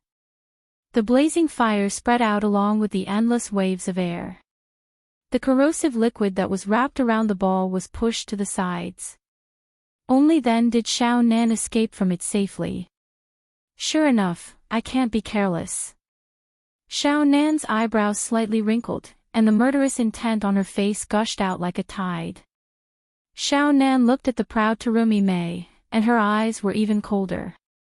Although she escaped from the layers of a lava release at the critical moment, Conan was not unscathed. At the very least, she was like Terumi Mei now. It's fair this way, Terumi Mei looked at Xiao Nan with a smile. The latter's clothes were also eroded by lava release. Xiao Nan was similar to her before, and her skin was exposed to the sun. Of course, there was also dustless. I won't let you go, Xiao Nan said with a gloomy expression.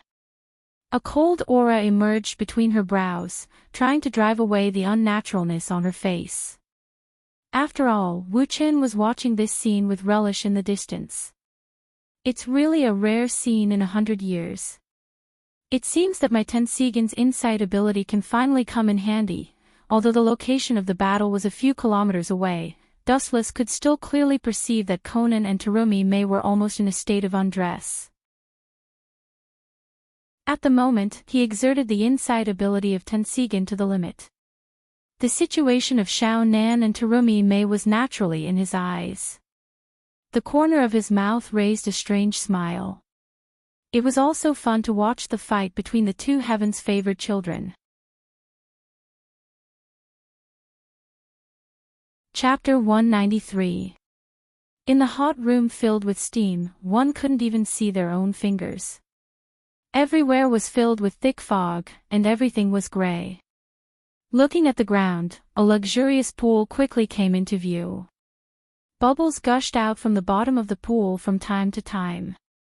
The water temperature wasn't hot, and it was very suitable for bathing. Kakuzu, I can be sure that those 4 people must be working hard to catch the tailed beasts now. How can they be as comfortable as us? They are simply stupid. An arrogant voice resounded through the white space. Looking around, it was Fei Duan with a smug smile on his face. He leaned naked against the warm pool with his eyes closed comfortably. This is not bad, they must be catching the tailed beasts. The robust man nodded. On his back, there were 4 masks with different expressions. It was strange and terrifying. Especially the wounds and traces of healing all over his body, which added to the horror of this man. The two people who are currently soaking in the hot spring are Fei Duan and Kakuzu. Originally, the two of them came to look for the seven-tailed Jinchuriki, but after searching hard, they didn't find any trace of it. Fei Duan simply brought Kakuzu to soak in the hot spring and enjoy the life of a normal human. But then again, as if thinking of something, Fei Duan looked at the mask on Kakuzu's back curiously, and said in disbelief, "Can you really understand the relaxation of soaking in the hot spring? I feel that you are like a skeleton with an empty shell. You have lost your original inner soul." Looking at Kakuzu, who was hollowed out, Fei Duan seemed to be surprised that Kakuzu was still alive. His hands patted the mask on Kakuzu's back uncontrollably, and his face was full of curiosity. "I have indeed lost my soul, and I am living like a walking corpse." Slightly glancing at Fei Duan, he looked like a curious baby. After looking at his innocent face, the corner of his mouth raised into a sneer. "Once upon a time, I was like you now, a little brat who didn't know anything. I am not a little brat who doesn't know anything." Slamming the white mask on Kakuzu's back, Fei Duan spat at Kakuzu angrily, then leisurely returned to the previous place and lay down again. "However, it was also those guys who allowed me to see the essence of this world. From a certain perspective, if it weren't for them pushing me into the dark hell, it's not impossible for me to have died long ago. I have to thank them for being able to live until now." As if thinking of the past, Kakuzu said to himself with mixed feelings. Even Fei Duan, who didn't understand anything, felt the same and fell silent. The Akatsuki organization was a gathering of elites from all over the world, but it was also the embodiment of tragedy. Behind each and every one of them, there was a bitter and unbearable past. Time passed unknowingly, and in the blink of an eye, half an hour had passed. "Fong, I think she's here." The dejected Kakuzu suddenly opened his eyes. His oily green eyes squinted slightly. The light that shot out from his eyes was chilling. Even though Kakuzu's voice was very calm, and from his tone, it seemed like he knew that brat called Maple before, everyone could hear the ruthless killing intent in his voice. Obviously, Kakuzu wanted to completely cut off the grievances and entanglements of the past this time. Fei Duan also opened his eyes when he heard the words and began to quickly put on his clothes. The Nanabai Jinchuriki has been searching for a long time. If they let her slip away like this, the two of them didn't have the courage to face Pain's anger directly. After just a few seconds, the two ran out of the hot spring. After looking at the figures in front of them, Fei Duan and Kakuzu looked at each other and exchanged glances. Combined with the information of the Akatsuki, it should be her. Fei Duan stared at the little girl in front of him with interest, and several ninjas around her, and after careful observation, he was very serious and affirmed. Kakuzu nodded. After looking around, he frowned slightly, and then muttered, "There are too many people here, so it's not convenient to do it. Let's follow her for the time being, and wait for a place where there are fewer people to kill her." Fei Duan shrugged, indicating that he had no problem. The cool evening breeze of the night came from afar, and it was particularly comfortable and cool in the hot summer. In the empty woods, the dark red bonfire was obvious, and the smell of barbecue filled the air. "This is your last dinner." Two figures stood in the depths of the dark forest, staring at the several figures in the distance. Kakuzu muttered to himself, especially the girl with short blue hair and pale skin. Her eyes were vaguely human. This made Fei Duan have a whole new level of respect for the cruel and merciless Kakuzu. He didn't expect that this old guy still had the legendary humanity. The blue-haired girl was called Maple, and she was a ninja of the Waterfall Village. She was also the current Jinchuriki of the Nanabai. "Fei Duan, later you go over and sneak attack them. Remember to take off Akatsuki's uniform, don't let them recognize us as accomplices. Lure away those insignificant brats, only leave Maple in place." After pondering for a long time, Kakuzu said inexplicably, but his tone was unprecedentedly firm and unquestionable. Isn't it enough to kill them directly? Fei Dan looked at Kakuzu in confusion. His tone immediately turned gloomy and his face turned cold.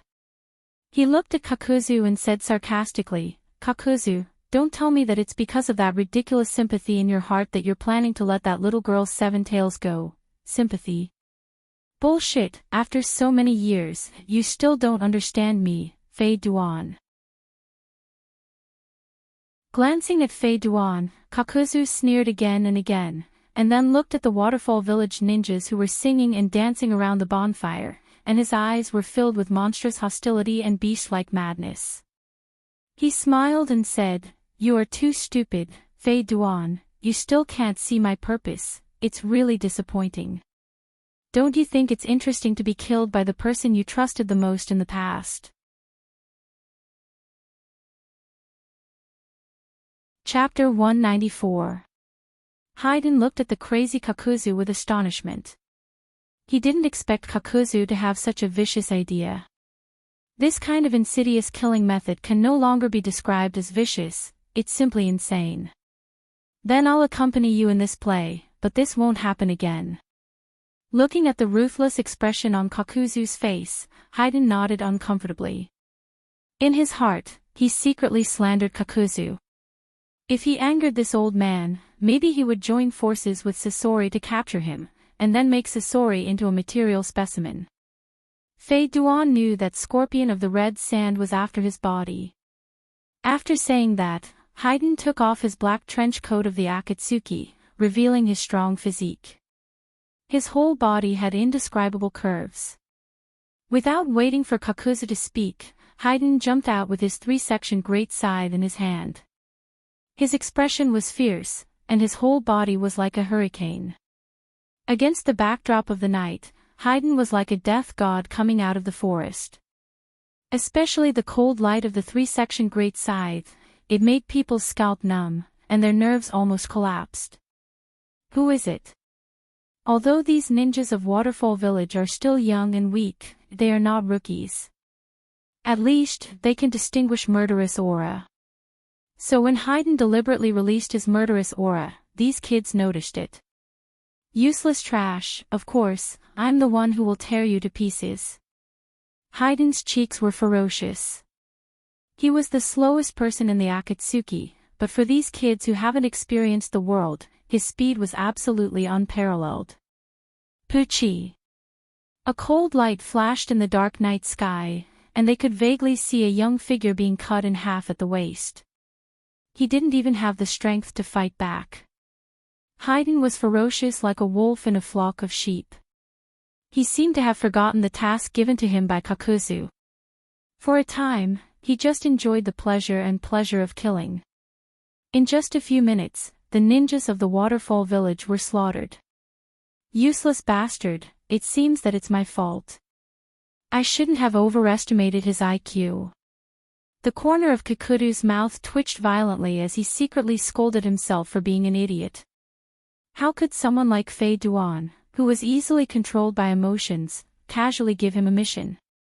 Seeing his painstakingly planned plan fail, Kakuzu sighed in disappointment, then walked over gloomily, planning to catch them all in one fell swoop with Haydn. Clang! The buzzing sound of steel colliding spread throughout the dark forest, setting off faint sparks that disappeared in an instant. These two brats are not bad. Dustless was stunned when he felt that his unstoppable scythe had been stopped. Through the sparks that had disappeared before, he saw that the 2 strong boys had actually blocked his attack. Although he only used less than 20% of his strength, these 2 brats could actually block it, which really surprised Fei Duan. Why aren't you leaving, Feng? The taller boy among them was struggling to hold on. His small face was full of sweat, and it was obvious that he was about to reach his limit. He shouted angrily at the girl behind him, "You are far more important to the village than us. The future of the village is all on your head." "Yes, go, Feng." The other boy, who was slightly shorter, shouted in a deep voice. His eyes were filled with determination as if he was facing death. Obviously, he was going to fight Fei Duan. I won't go. The girl with short blue hair choked as she looked at Faye Duan's ferocious eyes without fear. She tried to keep calm, but when she saw the sharp scarlet scythe, she was still frightened, and there was an unconcealable fear in her watery eyes. Go. Don't worry, I will send you all to hell, and then you will naturally meet in the underworld. Faye Duan sneered at the two brats, and his eyes flashed with praise. These two brats seemed to be only 12 or 13 years old, but they had the strength of Chunin, and they could barely be regarded as geniuses. At the same time, Faye Duan's palm slightly exerted force, and he immediately cut the previous tall boy in half. Ah! Bright red blood splattered all over the blue-haired girl's face. She looked in horror at Faye Duan, who was like a demon king of hell.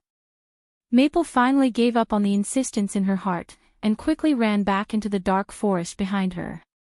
Although it's different from the plan, the result is still the same.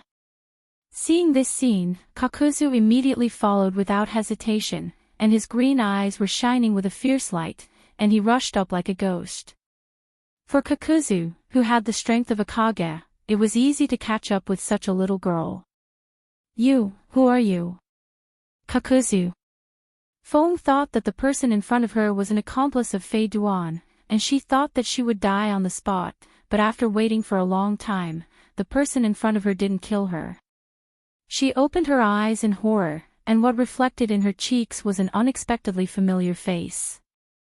Although the person in front of her was particularly terrifying, in Feng's eyes, he was particularly intimate.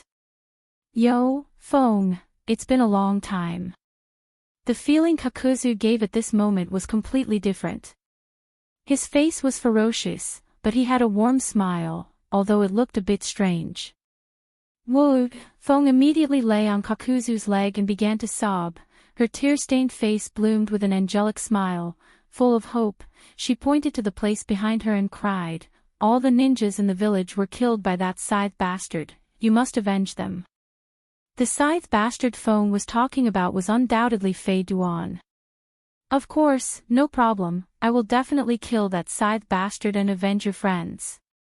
With a smile on his face, Kakuzu promised, and at the same time, he took Feng's little hand and walked to the place where the battle took place.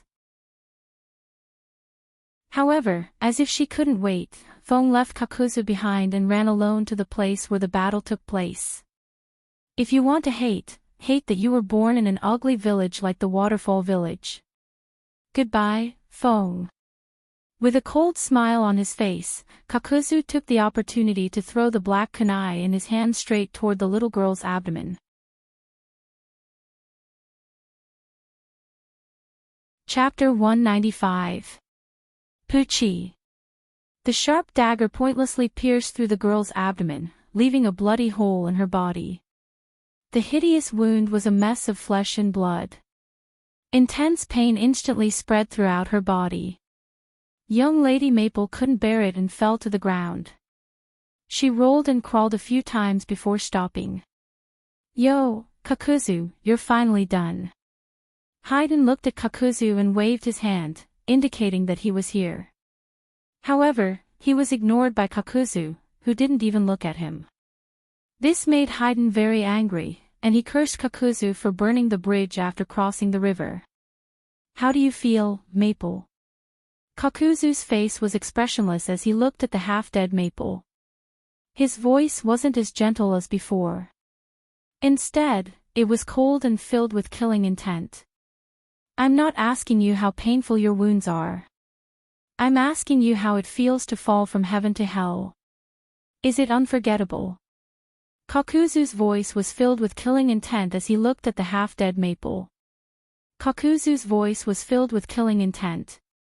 At this time, Haydn put on the Akatsuki uniform again and stood beside Kakuzu. Why did you do this? Maple looked at Kakuzu in disbelief, and her small face was full of shock. The Kakuzu in front of her was completely different from the previous Kakuzu. He was covered with coldness from the depths of hell, and his temperament was isolated from the world. Do you feel pain? Kakuzu glanced at Maple faintly, and the corner of his mouth raised a smile, and he said indifferently, "It seems that you finally understand how I felt. This pain of falling from heaven to hell was given to me by the people of Waterfall Village. If I kill you now, as the hope of Waterfall Village, you will fall. They will also understand the feeling of falling from heaven to hell, and they will never be able to let it go." Kakuzu's tone was extremely harsh. Decades ago, he received a mission from the higher-ups of Waterfall Village to assassinate the first Hokage. After Kakuzu arrived in Konoha, he fought the first Hokage, but he didn't expect to be defeated by the first Hokage's would release. After several turns, he finally escaped from the tiger's mouth and returned to Waterfall Village. After returning to the village, Kakuzu faced a heavy punishment for failing the mission and was mercilessly imprisoned in prison. The ninja who gambled his life for the village was cruelly treated. Since then, Kakuzu was pushed far away from hell, so he escaped from prison with a very strong hatred. A little brat will always be a little brat. I can't understand Lord's feelings. Looking at the unconscious foam, Kakudo curled his lips, and the sadness in his eyes disappeared. He said to Fei Duan, "Take her away. This way, the mission will be considered completed." Without even looking at Maple, Kakuzu turned and left. 7 days later in the Rain Village.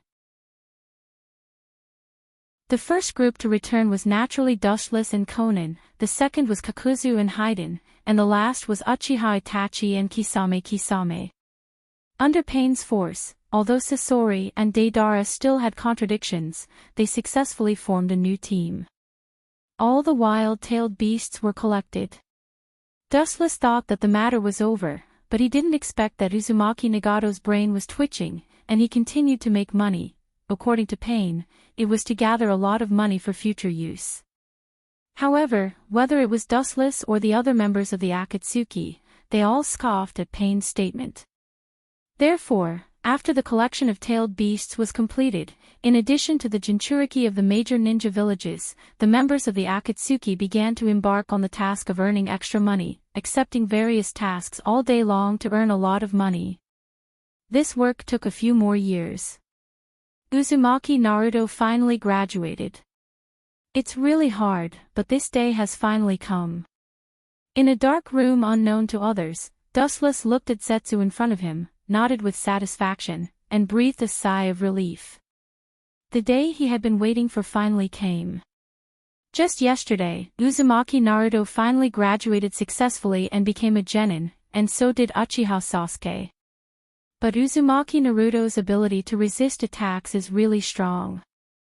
I controlled Kyubi to attack Konoha twice, and that kid could still survive countless taunts. It's really a miracle. Dustless was speechless, and he couldn't help but look at Uzumaki Naruto in a new light. His powerful positive energy made Dustless ashamed. According to his expectations, even if Uzumaki Naruto explodes with Kyubi's power, it's not impossible to destroy Konoha. That kid is really strong, even in the face of the taunts of the whole village, he survived. In the past few years, White Zetsu secretly spied on Uzumaki Naruto according to Dustless's instructions. It can be said that he witnessed Uzumaki Naruto's childhood. How about Uchiha Sasuke? Then thinking of his third brother who lived in the shadow of Uchiha Itachi, Dustless suddenly asked with a little expectation in his tone. Dustless-sama, I'm afraid you'll be disappointed. This time, Black Zetsu, who never spoke much in front of him, said, Uchiha Sasuke's performance is ordinary, he lives in Itachi's shadow all day long, training himself almost like hell. That's really hard work. Dustless smiled faintly. It seems the kid hates Uchiha Itachi deeply, but if he knew that he was the one who killed Uchiha Itachi and forced the Uchiha clan to perish, what kind of expression would he have? Uchiha Sasuke, Uzumaki Naruto, and a girl named Haruno Sakura were all assigned to the same class. Their teacher is an elite jonin named Kakashi, who recently took the task of escorting an old man to the Wave Country. White Zetsu reported truthfully, he didn't dare to hide anything, and continued, also, recently, the leader of Konoha's root division, Shimura Danzo, has frequently contacted Orochimaru, the sand-hidden village, and other villages. The specific purpose is unknown. Don't mind the clown. Dustless waved his hand, indicating that there is no need to worry about this kind of trivial matter. He just smiled casually. It's unrealistic for a floater to shake the world.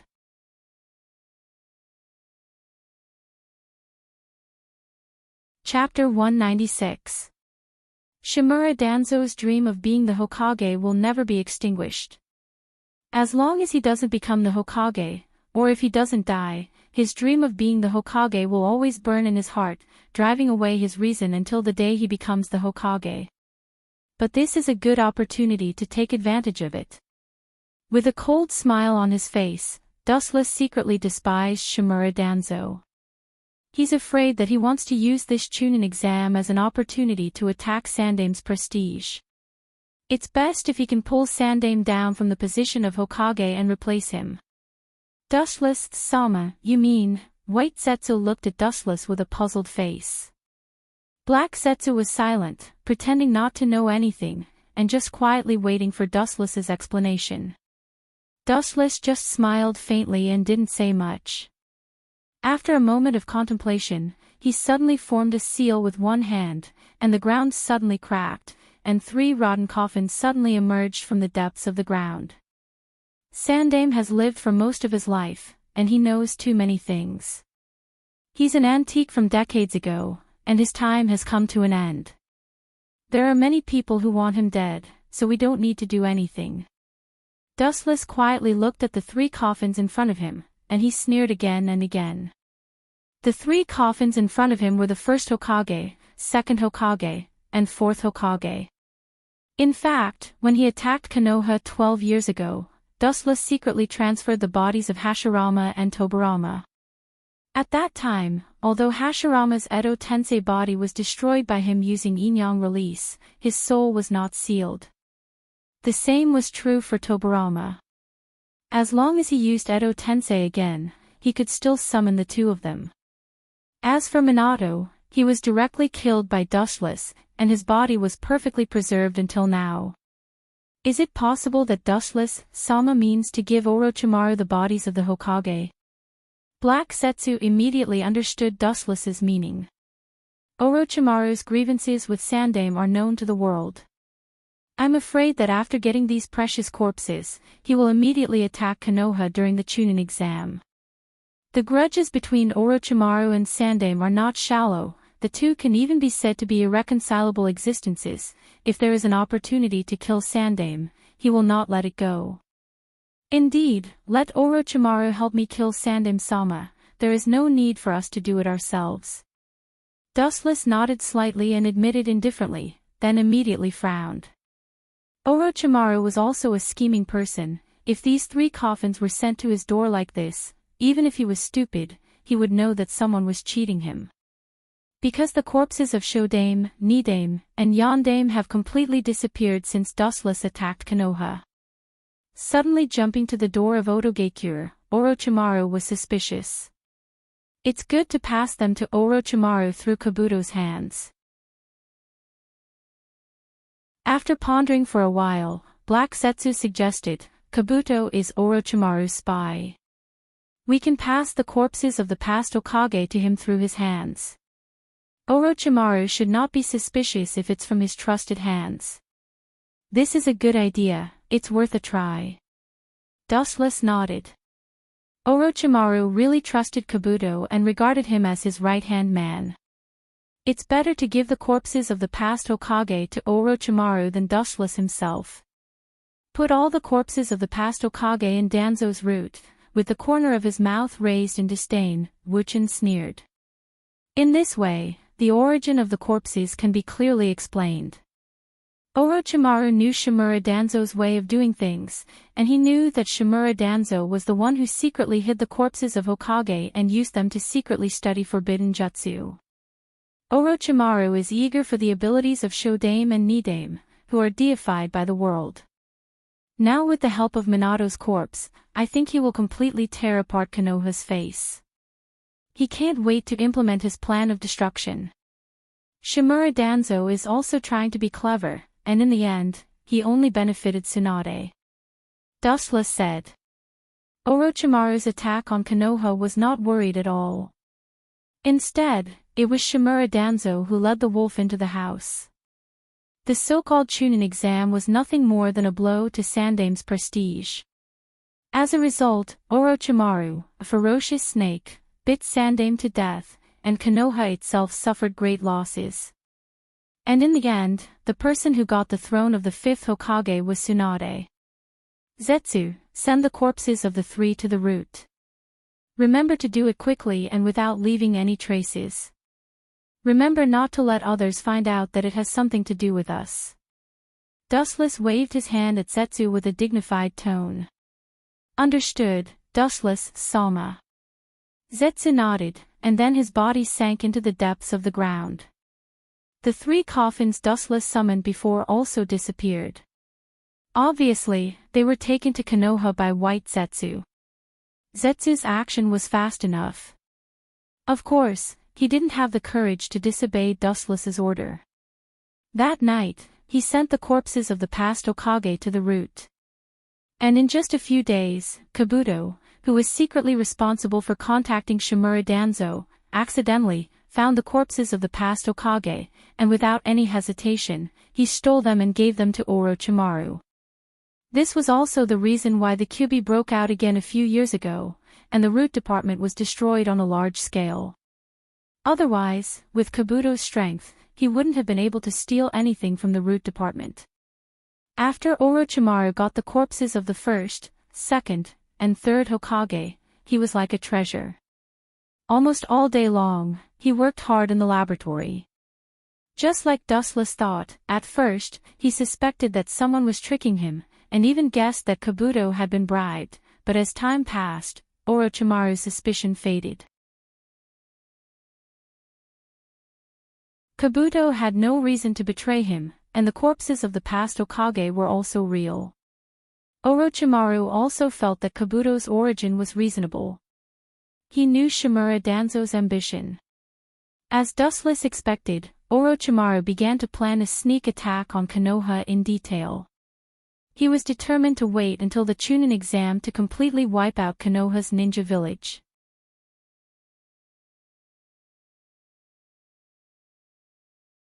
Chapter 197.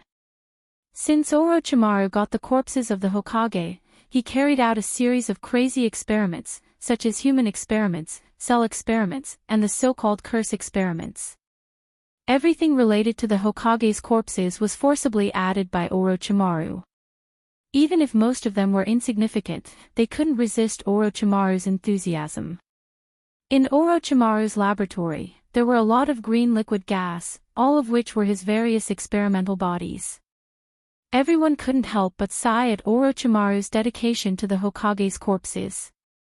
Orochimaru-sama, the fourth Kazekage of the Sand-Hidden Village, hopes to form an alliance with us to launch a sneak attack on Konoha. Next to Orochimaru, Kabuto reported the current situation respectfully. In addition to being undercover in Konoha, he usually took time to come back and see. Of course, this was also Orochimaru's idea. Fourth Kazekage Raza is really sensitive. Orochimaru, who was doing experiments, was slightly startled. He stopped the task at hand and sneered. As a close neighbor of Konoha, the Sand-Hidden Village was naturally very afraid of the powerful Fire Country. Maybe one day Konoha would be unhappy and take it out on them. Although this was just a simple assumption, it also showed the Sand-Hidden Village's uneasiness. So you mean to reject them? Kabuto asked cautiously, especially when he saw the distorted human bodies on the test bench. He couldn't help but have goosebumps all over his body. Even if he had seen this scene countless times, he couldn't help but feel a chill in his heart. Orochimaru was a temperamental and unscrupulous person. Maybe one day he would be the one lying there. Orochimaru just glanced at Kabuto's unnatural expression and said disdainfully, "The fourth Kazekage overestimated the power of the Sand-Hidden Village, and underestimated the strength of Odogakure." Without obtaining the corpses of the previous Hokage, Orochimaru did intend to form an alliance with the Sand Village, but now that he has obtained the corpses of the 3 Hokages, he can use the Edo Tensei to resurrect them, so forming an alliance with the Sand Village is meaningless. Refuse? Orochimaru glanced at Kabuto and said cruelly, "Why should I refuse? Isn't this a once-in-a-lifetime opportunity to kill the 4th Kazekage? At that time, I will replace the 4th Kazekage and mix into Konoha. Sarutobi-sensei will die in my hands. Don't you think it's a blessing? Masters should feel gratified to see their disciples surpass themselves." Orochimaru's pale face was full of killing intent, and he said with an extremely cold smile. His hoarse voice was very harsh. Not to mention being stared at by Orochimaru, just hearing his incomparably cold voice gave people an indescribable sense of oppression, which made people have a mental breakdown. Orochimaru-sama is right. Yakushi nodded. After obtaining the corpses of the previous Hokage, the Sand Village's alliance wasn't that important anymore. Killing the 4th Kazekage wasn't a difficult task. He could wait until the Chunin exam to ambush him. Moreover, Orochimaru can borrow the power of the Sand Hidden Village, including the tailed beasts of the Sand Hidden Village. With all these reasons combined, it's better for the Kazekage to die. Orochimaru-sama. At this moment, Orochimaru's voice sounded. He looked up and saw the pale-faced boy kneeling on the ground and bowing his head respectfully. This boy was Kimimaro, one of Orochimaru's confidants. "You came at the right time." Seeing Kimimaro's arrival, Orochimaru smiled and looked at Kimimaro with satisfaction. His snake eyes flashed with pity. The power of Shikatsu Myaku was known to the world.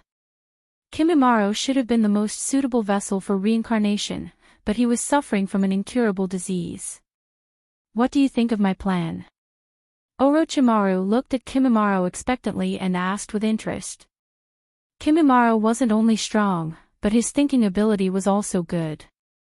Kimimaro's eyes flashed with hesitation, and after thinking for a while, he frowned and said, "The plan can't keep up with the changes, the faster the better.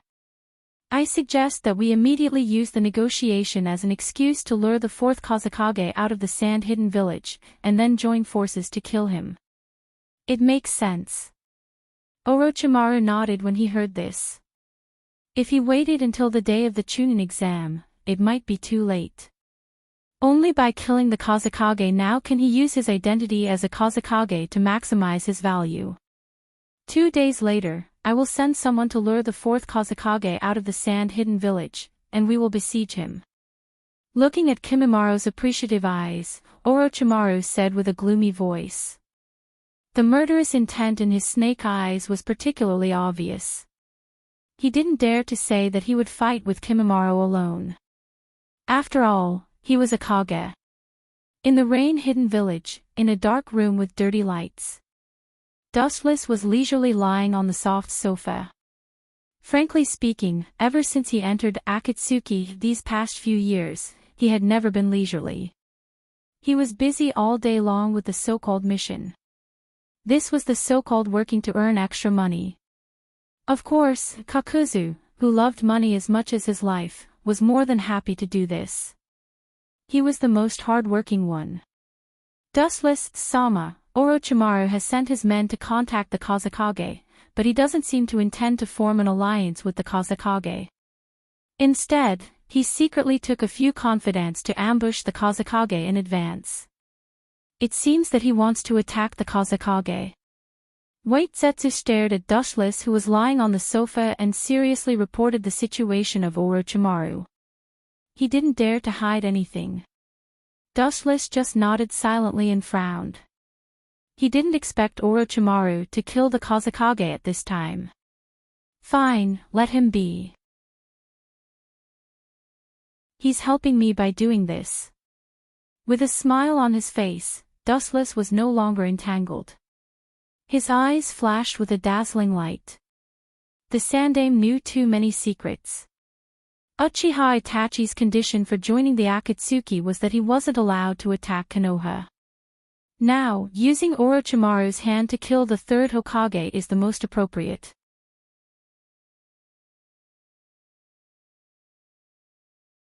Chapter 198. Orochimaru's plan was being carried out like a hot tea. This old guy really had the nature of an ambitious person. He took one step at a time. He evolved the plan until it was watertight, then he decided to implement it. It was normal for him to be so cautious. After all, the fourth Tsuchikage of the Sand Village was also a Kage-level powerhouse. After a series of intense preparations, Orochimaru finally decided to kill the Yondaime-sama Kazekage, and replace him during the Chunin exam. Land of Wind, Sand-Hidden Village. Endless wind and sand covered the sky and covered the earth. Boundless hurricanes whistled, and the ground was a dry desert. There was no sign of life. It's no wonder that the Sand-Hidden Village would attack Konoha. Compared to Konoha's ninja village with superior geographical location, convenient transportation, warm climate, and fertile land, the Sand-Hidden Village's territory is simply a stone in a latrine pit. In the cool valley, two groups of people could be clearly seen gathering, and their clothes were obviously different. Obviously, they belonged to two different forces. One of them was naturally the Sand-Hidden Village, and the other was naturally Orochimaru's Otogekyure. It seems that they are all here. Gazing at the flow of people in the valley below, two lonely figures could be clearly seen standing outside. They were wearing black windbreakers embroidered with red clouds and bamboo hats with bells tied to them. Occasionally, when a breeze blew past, there would be a clear and melodious sound. The two figures stood above the valley. One of them was a handsome young man who looked like he was only 18 or 19 years old. The other person's appearance was really unflattering. He had nepenthes on his shoulders, and he was also a black and white yin-yang. It was dustless and Zetsu. Now dustless is 26 years old, but his appearance is around 17 or 18 years old. As for the specific reason, only God knows. During this period, Otsutsuki Hagoromo also asked Dustless the reason, but Dustless really didn't know. According to his estimation, it should be that after one's strength reaches a certain level, even if they can't reach the exaggerated level of immortality, it shouldn't be a problem to maintain their appearance. Yondaime Kazekage is unusually calm. He dared to meet Orochimaru so easily. I don't know if he believes in his own strength, or if he's sure that Orochimaru won't harm him. White Zetsu's surprised voice sounded, and then he looked at the Kazekage frivolously. The contempt in his eyes was even more obvious, especially when he saw the Kazekage's entourage shaking their heads. Orochimaru is an S-class ninja, how can he be a kind person? Black Zetsu was also speechless. Yondaime Kazekage has a lot of followers, most of them are Chunin, there are too few Jonin, and although Orochimaru's side only has a few subordinates, without exception, all of them are strong, all of them were once reincarnated bodies that Orochimaru spent a lot of effort to plunder. A pitiful person must have something to hate. Dustless curled his lips and looked at Yondaime Kazekage sarcastically. This guy is definitely not a good person. Dustless felt that it was a pity that he didn't kill this guy during the Third World War. Dustless's eyes moved slightly, and he saw Orochimaru's subordinates in the valley below, and his eyes flashed with appreciation. Orochimaru's subordinates are good, all of them have Kekkei Genkai, and they belong to the rare and extremely powerful kind. Dustless nodded, and his eyes stayed on Kimimaro and the others, but Black Zetsu looked at Kimimaro with interest, as if he had discovered a prehistoric creature, and his face was full of curiosity. Orochimaru, we can talk about cooperation in detail a few days before the attack on Konoha. It's a bit early to talk about this now. Yondaime Kazekage stared at Orochimaru's snake eyes and frowned slightly. There was still some time before the Chunin exam, and it was indeed early to talk about this. Kazekage-sama, there are some things that need to be said in advance.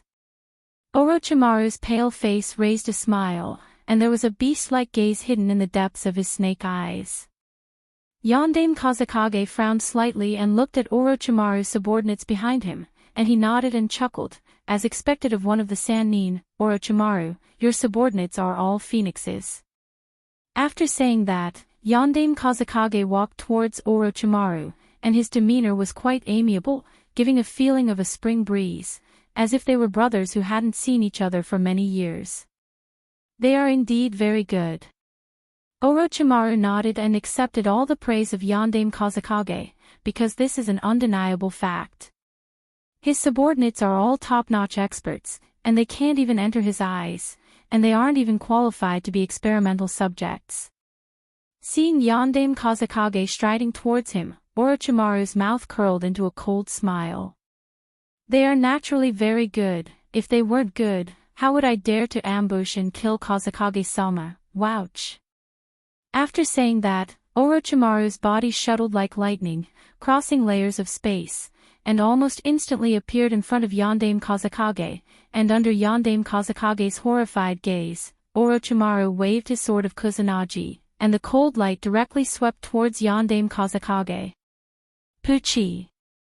Yondaime Kazekage's abdomen was clearly visible, and although he avoided Orochimaru's attack, he was still injured. Enduring the pain in his abdomen, Yondaime Kazekage retreated for a distance. Kazekage-sama. Seeing that the Kazekage was injured by Orochimaru, the sand shinobi who came with Orochimaru hurriedly rushed over and looked at the wound on the Kazekage's abdomen worriedly. At the same time, they didn't forget to glare at Orochimaru with anger. You're still alive, worthy of being the Kage of the village. Orochimaru nodded slightly, and a cold smile appeared on his face as he said coldly, now I will send you to hell. With Orochimaru's order, the ninjas behind him suddenly rushed out, like wolves in a flock of sheep, killing the sand ninjas. The situation was almost in a state of destruction.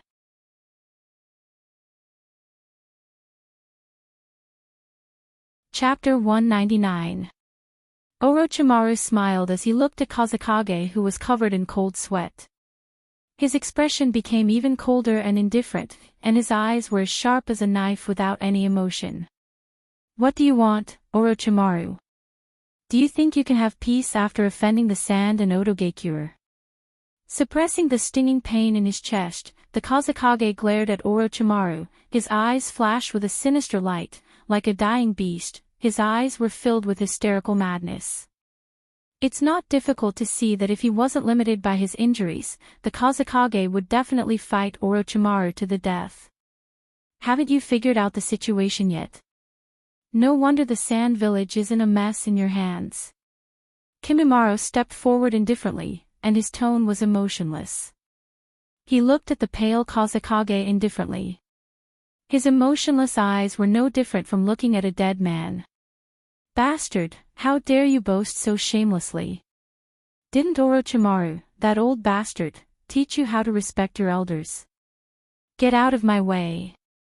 Seeing Kimimaro ridiculing him, the Kazekage's face immediately turned pale, and he shouted at Kimimaro with a gloomy voice.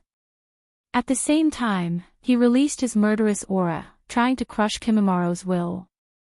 The more you live, the more you're regressing. You're actually fighting against a kid, and Orochimaru sneered at the struggling Kazekage, and then looked at Kimimaro, who was bathed in Kazekage's murderous aura, and patted him on the shoulder with a hopeless look. You want to defeat this child with murderous aura? You're too naive. Shaking his head, Orochimaru's contempt became more obvious as he mocked, Kazekage-sama, your idea is too ridiculous. It's a pity that the heavens are jealous of such a talent. Otherwise, this kid's future potential will definitely surpass you and me. So what, Orochimaru? I will kill you. With a cold snort, the Kazekage stood up shakily, and his body was like a willow branch dancing in the wind. Not to mention killing Orochimaru, it would be a miracle if he could stand up. Even so, due to the strong hatred in his heart, he stood up and vowed to kill Orochimaru. Then you'll have to step over my dead body. Kimimaro's eyes were filled with endless cold light as he said firmly. At the same time, he stood in front of Orochimaru. Countless sharp bones drilled out of his body, not to mention killing him. It was extremely difficult to get close to him. No one could treat the bones that were as hard as steel and as fast as blades as air. Staring at the Kazekage, Kimimara's eyes were filled with coldness. Orochimaru was the greatest meaning of his existence, and the person in front of him wanted to kill the god in his heart. 10 finger-piercing bullets. He threw his hands forward with all his strength, and small bones shot out from the front of his fingers, whistling out like bullets. The appearance looked ordinary and fragile, but it made the Kazekage frown slightly. He felt that Kimimara's Kekkei Genkai was extraordinary, and he quickly made a defense. Immediately, he controlled the thick sand to gather in front of him, forming an indestructible circular sand shield, firmly blocking the destruction of the chi ray. Bang bang bang, the finger bone whistled through the air and landed on the shield, causing sand and dust to splatter everywhere. It left a deep imprint on the shield, but it was unable to penetrate the sturdy and solid defense. Is this guy from the Kagaya clan? Looking gloomily at Kimimaro, who was covered in barbs like a hedgehog, Yondaime was surprised. The story of Kagaya clan's large-scale attack on the Mist Village was known all over the world. The sad thing was that the Kagaya clan was strong enough, but the Mist was stronger. In the end, the Kagaya clan was killed by the Mist, and the Kagaya clan was annihilated. This person who could use the corpse bone pulse was obviously a fish that escaped the net. Yes, this child is the Kagaya clan's orphan. Orochimaru nodded and admitted. There was no need to hide it, especially with this person who was about to die.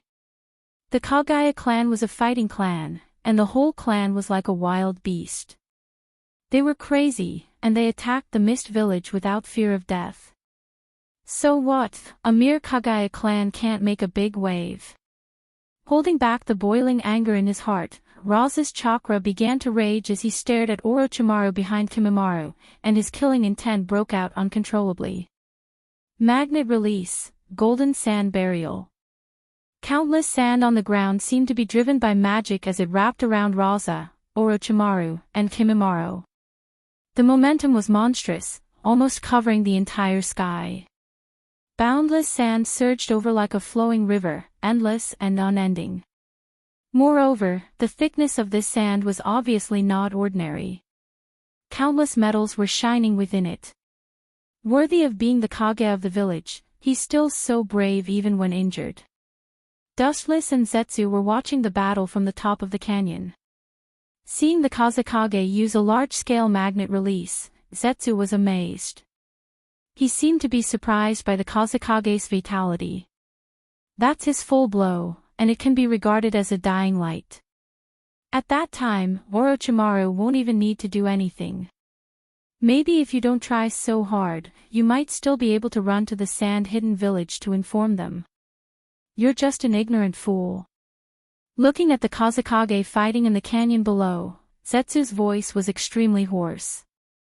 It wasn't difficult to hear his disdain for the Kazekage's approach. The outcome is decided, let's go, Zetsu. After watching the battle for a while, Dustless chose to leave. His whole body was covered in a golden luster as he disappeared into the sky. As Zetsu said before, the fall of the Kazekage was an unsolvable situation. Since the goal was achieved, there was no need to waste time and effort here. Seeing Dustless disappear, Zetsu also went deep into the ground, and the sky was calm again. Only the bloody massacre was still going on in the valley.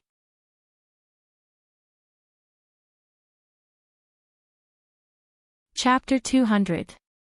Time flies. It's been 3 days since Orochimaru assassinated the Kazekage. Things have developed according to Orochimaru's plan. He temporarily replaced the fourth Tsuchikage and lurked in the sand-hidden village.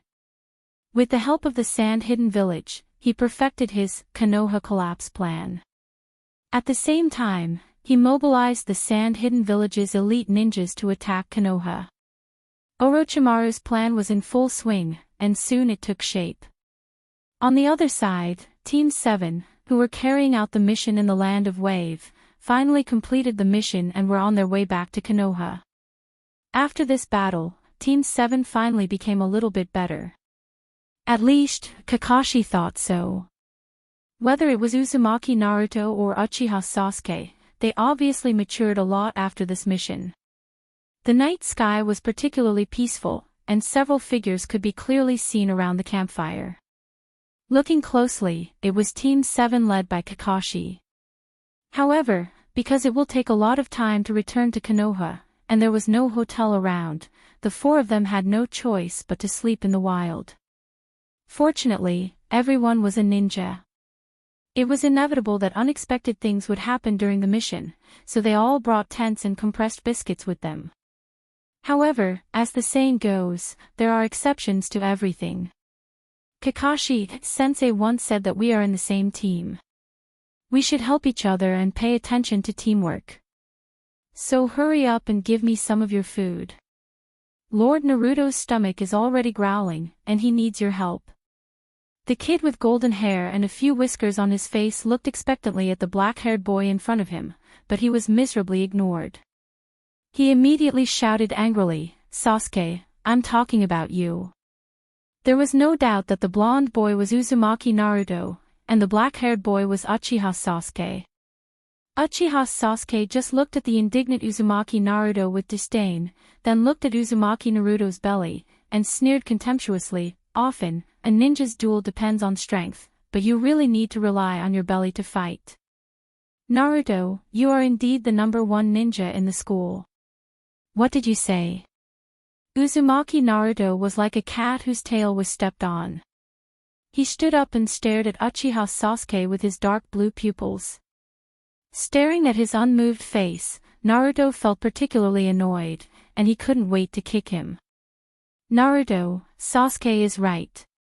Accidents often happen when ninjas perform tasks. You must be prepared in advance." Kakashi took out a bag of food from his backpack and handed it to Uzumaki Naruto, and said earnestly, "The world of ninja is very cruel.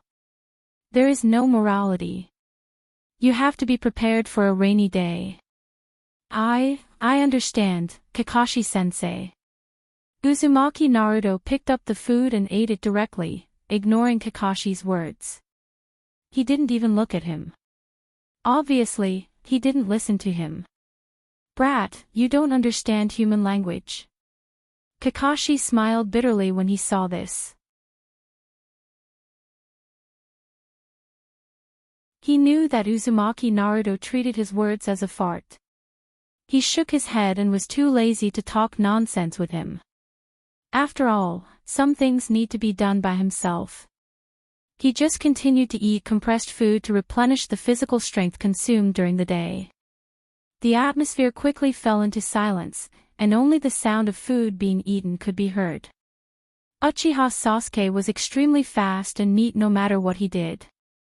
After quickly eating dinner, he ran to the distant pool. A training madman like him would train himself whenever he had a chance. Needless to say, he knew what he was doing. "Sasuke," Haruno Sakura put down the lunchbox and looked at Sasuke's back. Her eyes were full of complicated emotions. Her painstakingly conceived communication plan was ruined. What a desperate little brat. Kakashi couldn't help but frown when he saw this. Everything should be paid attention to, the combination of work and rest, and the dangerous profession of ninja is no exception. It's good to strengthen the training, but if Uchiha Sasuke works so hard, he may go crazy and fall into evil ways. Orochimaru betrayed Konoha because he pursued the limit of ninjutsu too much. In a trance, Kakashi also saw such a shadow in Uchiha Sasuke. "Sakura, look after Naruto. I'll go and see." Standing up, Kakashi told Sakura. Naruto's IQ is really not to be complimented. He always does something unexpected. Haruno Sakura nodded obediently, indicating that she understood, and immediately watched Kakashi leave. Fire release, great fireball technique. A blazing and huge fireball rose from the pitch-black water surface, heating up the water in the pond. White steam rose from it, and it seemed to be quite powerful. Damn, it's still too weak. I'm afraid I can't defeat that man in my life. Uchiha Sasuke's eyes were full of dissatisfaction. His young fists were clenched tightly, with a lot of sweat. The unwillingness on his small face was obvious. The red light in his eyes was surging, ferocious and scary. The man in his mouth was naturally Uchiha Itachi. His murderous aura broke out uncontrollably. You've done a good job, Sasuke. Your dead parents will be able to rest in peace after seeing your hard work and the results you have now. Kakashi's voice came from behind. Uchiha Sasuke just turned his head, showing a cold face. Compared to that man, I'm still too far away. For him, I'm not even an ant. Don't worry, Sasuke. You can definitely surpass Uchiha Itachi in the future. Seeing Uchiha Sasuke so obsessed with hatred, Kakashi could only persuade him in another way, trying to reduce Uchiha Sasuke's obsession with Uchiha Itachi. Hearing this, Uchiha Sasuke calmed down, and the chakra flow on his body disappeared. With a little smile on his mouth, his small face was particularly strange under the moonlight. Uchiha Itachi. I didn't target that man a long time ago. He's just an insignificant person who will be killed by me in the future. My target is the existence that even Uchiha Itachi can only look up to, Uchiha Dustless.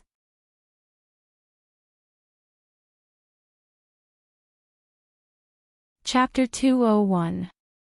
Under the reflection of the clear pool water, Uchiha Sasuke's ferocious little face was particularly horrifying. His face overflowed with cold air, and his whole body floated with a frightening red light, like a ghost in hell, the root of evil. Even Kakashi's heart trembled fiercely. Sasuke, who told you about that man? Kakashi asked in a deep voice. Obviously, he was surprised that Sasuke knew about Uchiha Dustless, and it seemed that he knew a lot about him. There's no need to be so nervous. One day in the future, I will definitely stand on the head of Uchiha Dustless and revive the Uchiha family. His eyes were shining, Uchiha Sasuke's voice was sonorous and powerful, and his voice was very loud, full of confidence. Compared to the former Uchiha Sasuke who gave people a feeling of simple and conceited, at this moment, he was reborn, like a dazzling star in the dark night, like a peerless talent. Of course, all of this was ridiculous in Kakashi's eyes.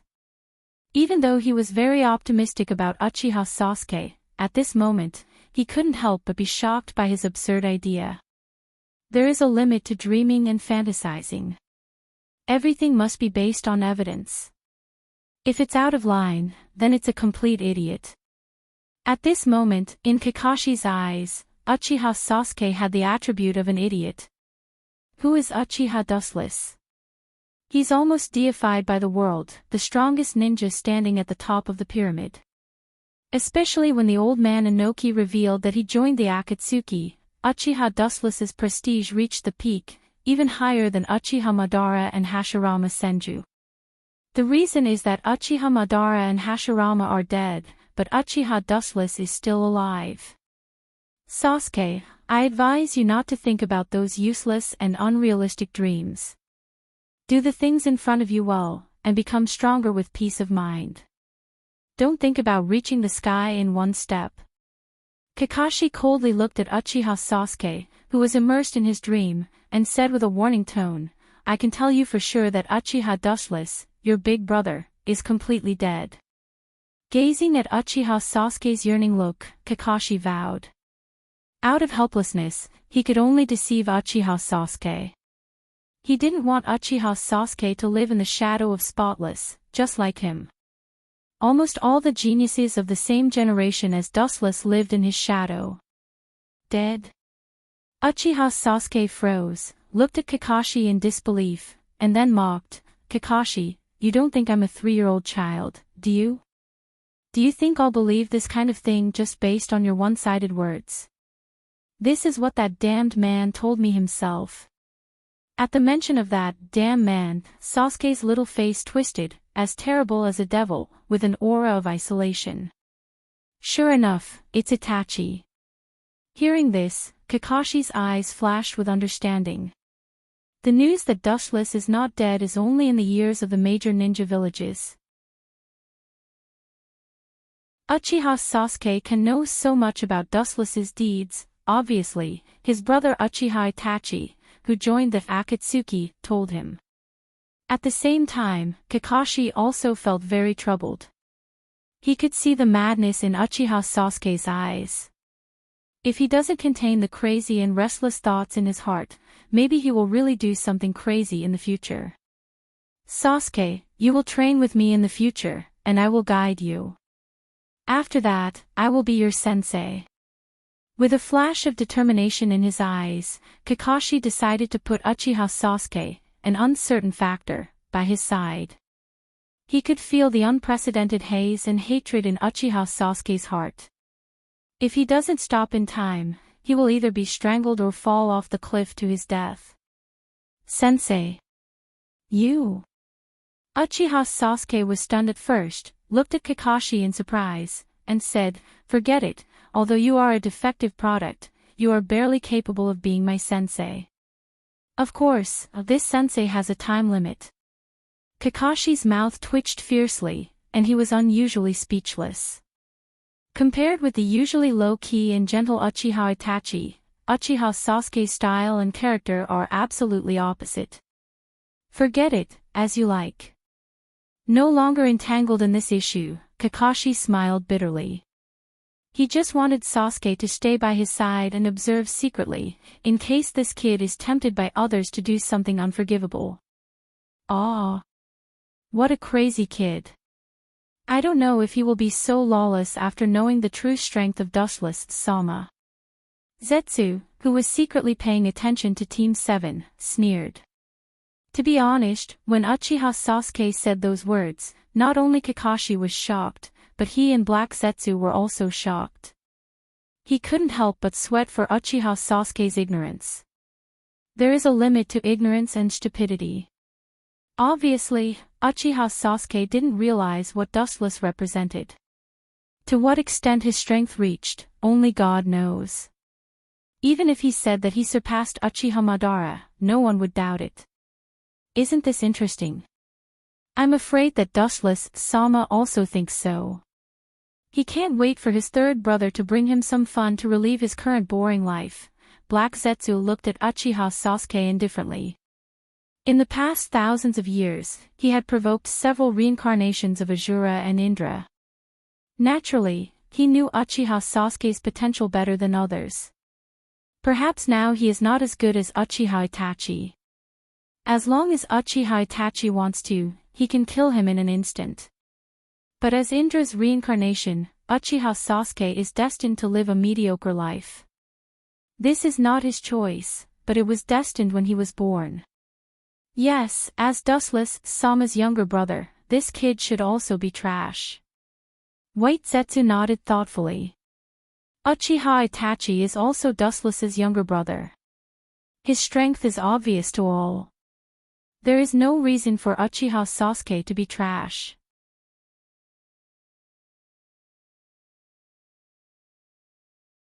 Chapter 202. This is interesting, riding on my head to show off. That kid's ambition is quite big, and he has such a big ambition, but I really hope he has this determination and will. Dustless lazily listened to Zetsu's report, and it seemed that he heard the most interesting topic. The corner of his mouth raised a faint arc, and he said to himself with emotion. However, that high smile was no different from a fox's. If possible, Dustless really hoped that Uchiha Sasuke could grow up and have a good fight with Uchiha Itachi. The two of you are surprisingly close. An indifferent and quiet voice suddenly sounded, and a faint ripple appeared in the dark space, as if it was full of magic that didn't dissipate for a long time. The slender body outline and the traces of the vicissitudes of life on the indifferent face could be vaguely seen. Wearing the same Akatsuki uniform as Dustless, it was not difficult to see that it was Uchiha Itachi. When did this guy, White Zetsu was surprised to see Uchiha Itachi coming out of the darkness. His face was gloomy and cautious. Just now, he didn't realize that someone was approaching him. He immediately saw Dustless with a smile on the corner of his mouth. He was relieved. I'm afraid that Dustless already realized that Uchiha Itachi was coming. Good hiding, his strength can't be underestimated. Black Zetsu also said in a deep voice. I'm afraid that Uchiha Itachi's strength has reached an incredible level. I'm afraid that even the leader of Akatsuki, Pain, can't win against him. I've been waiting for a long time, and you finally came, Itachi. Looking at Uchiha Itachi with a smile, Dustless's smile became more obvious. In fact, he was already aware when Uchiha Itachi came. As a member of Akatsuki, it should be normal for us to communicate with each other. Turning his head and looking at Dustless, Uchiha Itachi's eyes suddenly flashed with light, and a rare human-like fluctuation appeared in his eyes. Why did you join Akatsuki? There should be something worth your attention here. As for tailed beasts, even if you don't need them, you can still catch them. Itachi looked at Dustless with torch-like eyes.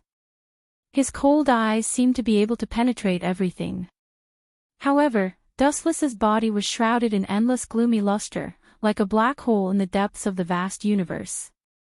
Not only could he not see through it, but he also exuded a majestic suction force, which made Itachi lost his mind and unable to extricate himself from it. Skunk. A plain voice sounded, like ripples spreading in the water, pulling the absent-minded Itachi back to reality. He suddenly looked up and saw Dustless looking at him indifferently. Itachi's heart was slightly sluggish. Perhaps at that moment, if Dustless had made a sneak attack on him, he would have succeeded. To some extent, I joined Akatsuki for the same purpose, but there are essential differences. If I remember correctly, after joining Akatsuki for so many years, this is the first time we've met alone, unfortunately. His eyes fell on Itachi. Dustless said, it's a pity that the kid is missing. Sasuke is a genius, not worse than you. Compared to you and me, who have been through a lot, he's much happier. After that, Dustless looked at Itachi with a smile. Although Itachi hid it well, Dustless could still see his inner vibration and unnaturalness. Itachi, what do you think of the so-called brother? Suddenly closing his eyes, Dustless lay comfortably on the soft sofa, spread his arms, and asked in an unusually lazy tone, with a little expectation. Hearing this, Itachi just kept silent. He was sure what Dustless was going to say next. You must already know the stone tablet under the Naka shrine of the Uchiha clan. There is a stone tablet left by Hagoromo Sennin, which records the steps to open the eternal Mangekyo Sharingan. Glancing at Itachi, seeing that he was unmoved, Dustless continued, as long as you transplant the Mangekyo Sharingan of your relatives, you can open the legendary eternal Mangekyo Sharingan. From then on, your dojutsu will not be limited, even if you use it without limit, it will not be sealed. In other words, the Uchiha clan is a clan abandoned and cursed by God. Normal human feelings are too extravagant for us who bear the Uchiha name. The so-called brothers are just parts of each other, that's all. Hagoromo Sennin. Stupid thing, that stone tablet has already been modified by me. The whole world is my chess piece. The story of your ninja is just a script written by me, including you, Dustless Uchiha. Heiju looked at Wu Qin with sarcasm in his heart. Then, he closed his eyes calmly and his mind wandered. He couldn't help but imagine Wu Chen's ever-changing expression after the truth was revealed. I'm standing here, if you have the ability, come and get it. Itachi's deep, dark eyes fell on Dustless. Uchiha Itachi was blunt, calm, and emotionless like a sculpture. He already knew what Dustless meant. Ah. I'm your and Sasuke's big brother, how could I do such a heartless thing? Dustless said very seriously. Not to mention the eternal Mangekyo Sharingan, even the eternal Mangekyo Sharingan couldn't arouse his interest. The only thing that he cared about now was the ownership of the Jubi. Nothing else mattered to him. If you have something to say, just say it. Itachi looked at Dustless faintly. Seeing the latter's serious face and clear pupils, he couldn't help but frown secretly. He also knew the way to open the eternal Mangekyo Sharingan. Transplanting a relative's Mangekyo Sharingan can give birth to the legendary eternal Mangekyo Sharingan. There was no other way. Dustless's dojutsu was unusually strong, and it also reflected the darkness in his heart. In other words, the stronger the dojutsu, the darker their ambitions will be, and they will fall into evil ways. In Itachi's view, Dustless was a person who pursued power, and there was no reason for him not to be tempted by the eternal Mangekyo Sharingan.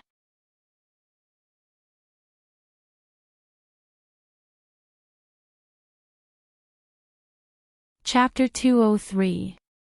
Itachi's heart was extremely complicated, but he was also relieved. If Dustless took the opportunity to attack, he really didn't have the confidence to resist.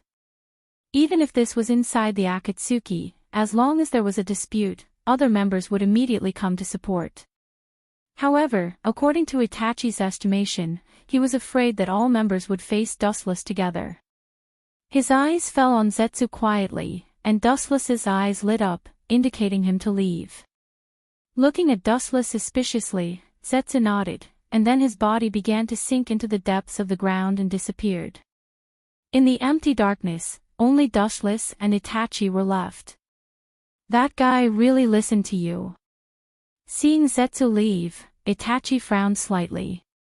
Zetsu was naturally a member of the Akatsuki. Everyone was equal, and there was no hierarchy. However, when it came to Dustless, it obviously became a subtle superior-subordinate relationship. Dustless smiled and said softly, "Maybe you don't know, but there is actually a level above the eternal Mangekyo Sharingan." With a faint light in his eyes, Dustless whispered, "It's the Rinnegan above the three dojutsu, Pain's eyes." Without the slightest reservation, Dustless told Itachi the origin of Rinnegan, with a sly sneer on the corner of his mouth. Impossible. Itachi directly denied Dustless's idea without thinking. Maybe the evolution of the eternal Mangekyo Sharingan is indeed the Rinnegan, but Uzumaki Nagato didn't have the Uchiha's blood. Everyone will rely on their own knowledge and understanding to live and be bound by these things. This is the so-called reality. Dustless casually glanced at Itachi and explained faintly, with a rare melancholy tone. In other words, everyone actually lives in their own fantasy world. For example, you, Itachi. Before seeing me, the whole world thought I was dead. This is your fantasy. Hearing this, Itachi frowned and asked, "What are you trying to say? Don't you understand? Eternal Mangekyo Sharingan is the limit of the Sharingan. This is just your simple one-sided understanding." Dustless stood up and stretched his body slightly. Immediately, the sound of bones cracking could be heard from his body. Through the window, he looked at the hazy horizon in the distance. In fact, you've been living in the fantasy world of the world. Things are not as simple as you think. Perhaps if you look at the same thing in a different way and jump away from your preconceived notions, the doubts in your heart will be cleared up. Dustless looked at the void in front of him indifferently. That's the truth. Uchiha Itachi tried to build a perfect world for Uchiha Sasuke, but it was impossible. Itachi was silent, but there was a faint light of approval in the depths of his eyes. Indeed, as Dustless said, he has always been looking at the world with his own wisdom and cognition. He was bound by his own thoughts, so he couldn't completely see the essence of the world. His big brother, who he thought was dead, suddenly resurrected, and the masked man, Uchiha Madara, who he thought was dead, was the same. Itachi quickly realized the problem. Uzumaki didn't have Uchiha blood, and Nagato's Rinnegan was probably transplanted from someone else. As expected of Itachi, you're really quick-witted. You found the problem so quickly. As you imagined, Uzumaki Nagato, who didn't have the Uchiha's bloodline and didn't have the Sharingan, was indeed a marionette. And the man who gave him the Rinnegan was the masked man who helped you. Dustless didn't hide anything. Itachi knew this because the first person who contacted Itachi was the masked man. As for the identity of the masked man, I don't think I need to say it. You should know who he is, and it coincides with your imagination. That man is Uchiha Madara. Time passed, and in a blink of an eye, half a month had passed. Konoha was bustling with people, and a large number of ninjas could be seen. However, a large number of them were teenagers, and they were dressed differently. Obviously, they came from different countries. The reason why they came to Konoha was to participate in the Chunin exam. Team 7, led by Kakashi, passed the first exam without any mishap. Even if Uzumaki Naruto taught them a blank paper, they still managed to pass. Today, they were about to face the second survival trial. Ninjas from all over the world gathered here, looking at the beautiful female ninja in front of them.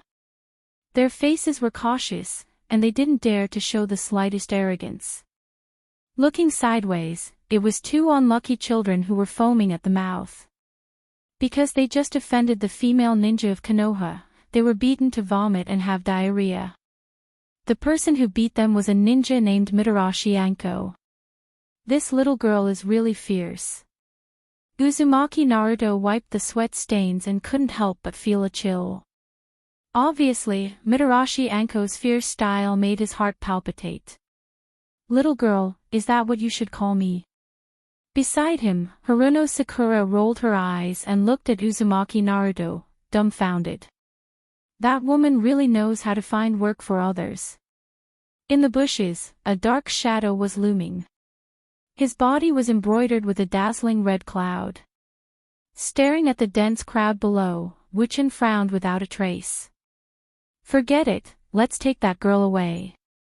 Dustless, who planned to leave, sighed, thinking of Otsutsuki Higuro's task, and smiled bitterly. Not to mention, this is just a convenient task. Staring at the cowardly girl in the crowd, Dustless's eyes flashed with a cold light, and then his body disappeared into the sky like a ghost. Hearing that Dustless was going to Konoha to spy on the situation, Higuro immediately issued a bitter task for Dustless, and there was no reward. The content was to catch someone with the Byakugan bloodline.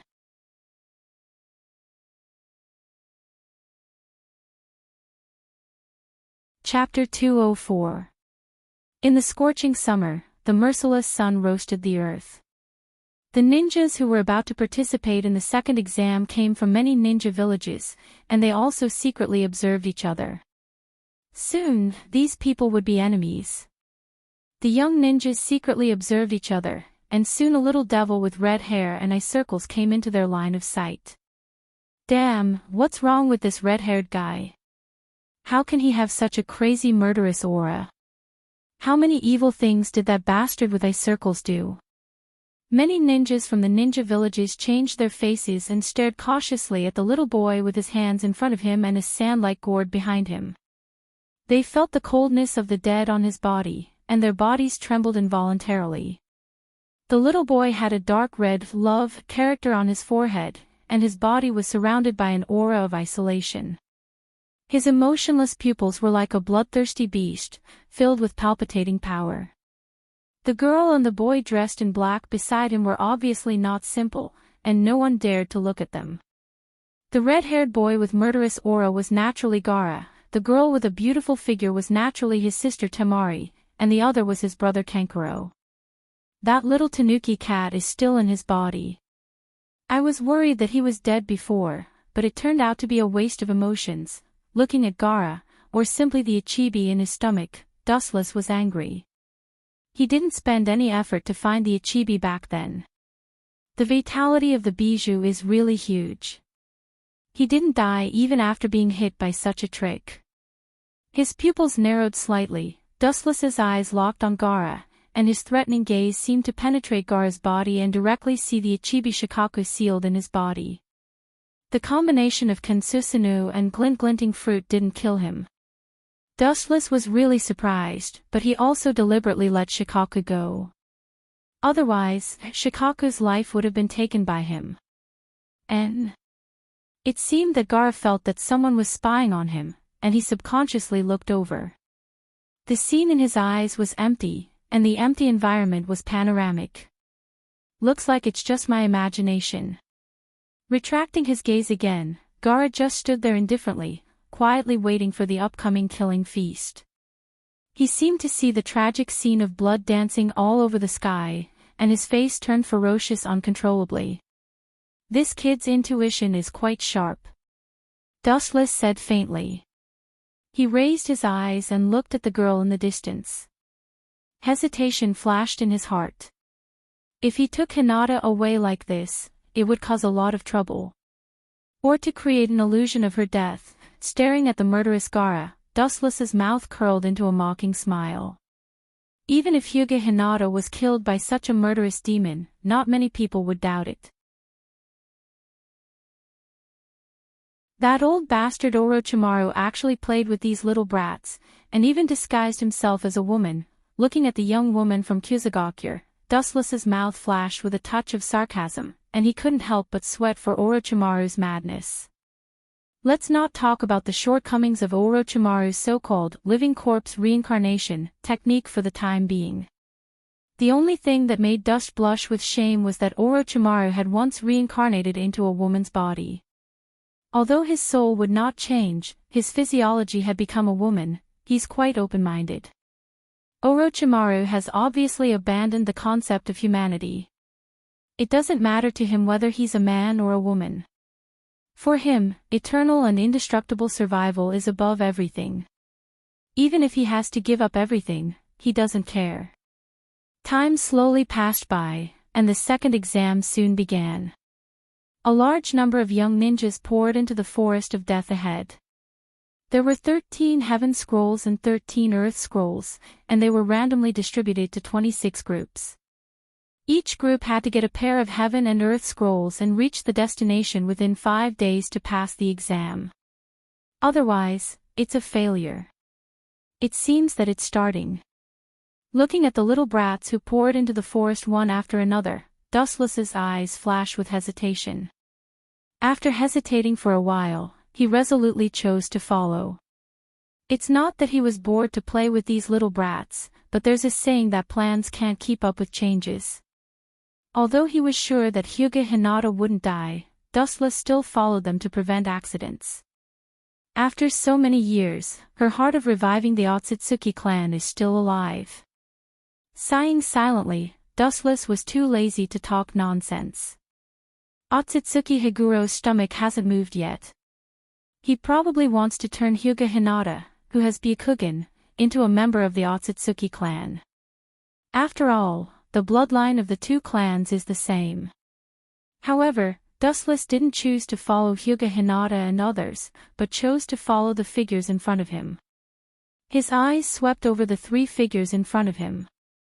Uzumaki Naruto, Haruno Sakura, and Uchiha Sasuke. You 3 are really a perfect match. Nodding without a trace, Dustless suddenly felt that these 3 groups were an unusual match at this time. Uzumaki Naruto, Haruno Sakura, and Uchiha Sasuke, who is good at disguising.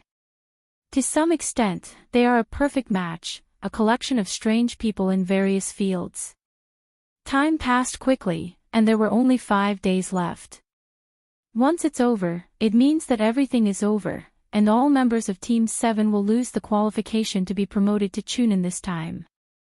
Therefore, although Sasuke and Naruto usually have some disagreements, the two still chose to join forces at such a critical juncture. However, perhaps the reason why Team 7 is always so tragic, it didn't take long for them to meet their biggest enemy, Orochimaru, who pretended to be a ninja of Kyuzugakur. The reason why Orochimaru spent so much effort was nothing more than that after learning about Uchiha Dustless and Uchiha Itachi's Sharingan, the fire in his heart didn't reduce, but burned even more. He chose to attack their third brother.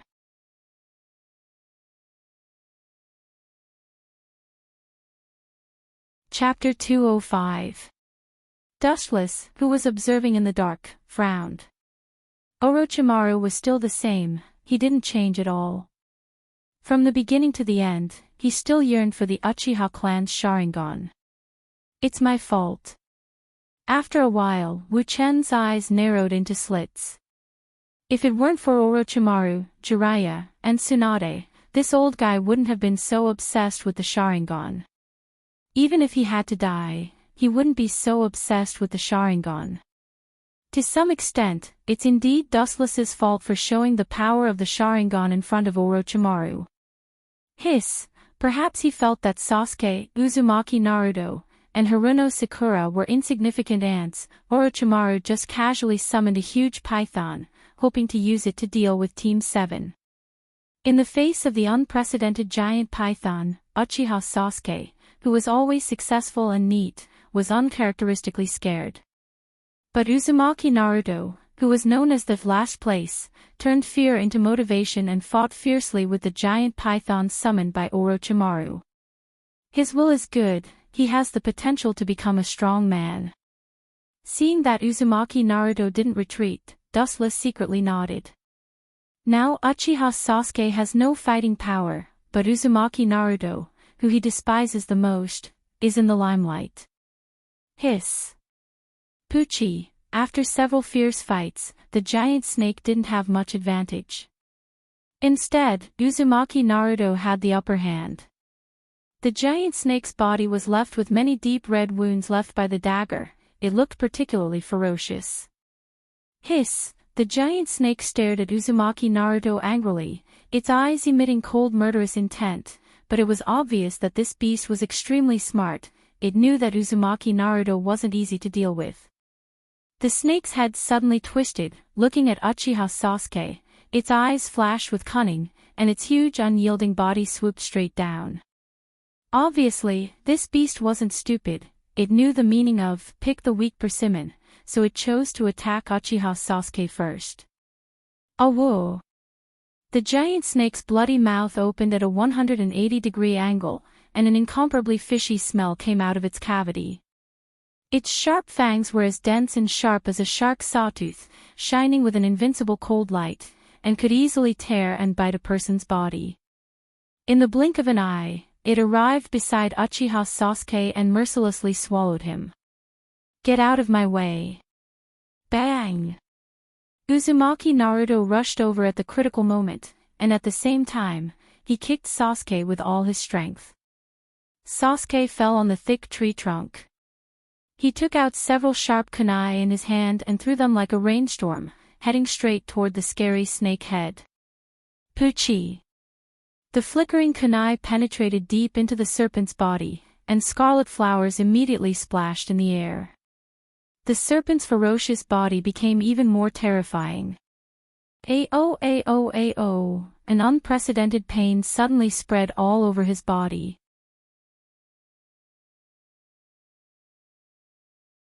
The giant snake's eyes were filled with blood, and it swung its huge head at Naruto mercilessly. Bang! Naruto, who was caught off guard, was immediately thrown away by the powerful force. Although he had blocked the attack with a kunai in front of his chest, he was still hit by the beast regardless of the casualties. He flew in the same direction as Uchiha Sasuke. That kid is really good. If he wasn't Sasuke, he would be a good reincarnation. Orochimaru saw Uzumaki Naruto's every move and immediately cast an admiring look at Naruto. Some people dare to stand up and resist in the face of death, and some people, like Uchiha Sasuke, had their will collapse. The giant snake opened its big mouth, revealing its sharp fangs again, and rushed forward madly. It seemed that it wanted to bite Uzumaki Naruto and Uchiha Sasuke. Get out of my way, you annoying clown. Hurry up and run for your life. Standing up and wiping the blood from the corner of his mouth, Uzumaki Naruto looked at the sluggish Uchiha Sasuke with disdain, and sneered contemptuously, "It seems that you're done, my great genius. A piece of trash like you wants to avenge your parents. Dream on, you useless coward." Hearing this, Uchiha Sasuke's expression became more dazed. His eyes suddenly flashed with a strong bloody light, and he inevitably remembered the tragic scene of the destruction of the Uchiha clan. The incomparably cold voice seemed to echo in his ears, making Uchiha Sasuke's nerves reflexively stood up. My foolish little brother, if you want to kill me, then hate me, detest me. Then live an ugly life. When you have the same eyes as mine, come to me. Shut up, trash. Today, I'll show you who's the incompetent last place and who's the incompetent coward. The gloomy killing intent broke out, and Uchiha Sasuke's small face was covered with a layer of ice. Even the kunai in his hand was frozen. It can be seen that Uzumaki Naruto's previous words touched Uchiha Sasuke a lot. This kid really impressed me. I didn't expect him to have this kind of attribute. He even knows how to provoke others. Looking at Uzumaki Naruto with a smile on his face, Dustless's eyes rippled, and he looked at Uzumaki Naruto with a lot of interest. Locking his eyes on Uzumaki Naruto, Dustless shook his head. He may not understand in this life. This may be Uzumaki Naruto's personality charm, far beyond any kind of ninjutsu, and has the wonderful power to turn something rotten into something magical. Uchiha Sasuke didn't disappoint Uzumaki Naruto. The two of them finally spent a lot of effort to kill this unkillable anaconda. Uchiha Sasuke and Uzumaki Naruto also exhausted their strength, lying on the ground and gasping for breath. Orochimaru, who was hiding in the dark, also came out. It seemed that he intended to kill these two boys himself.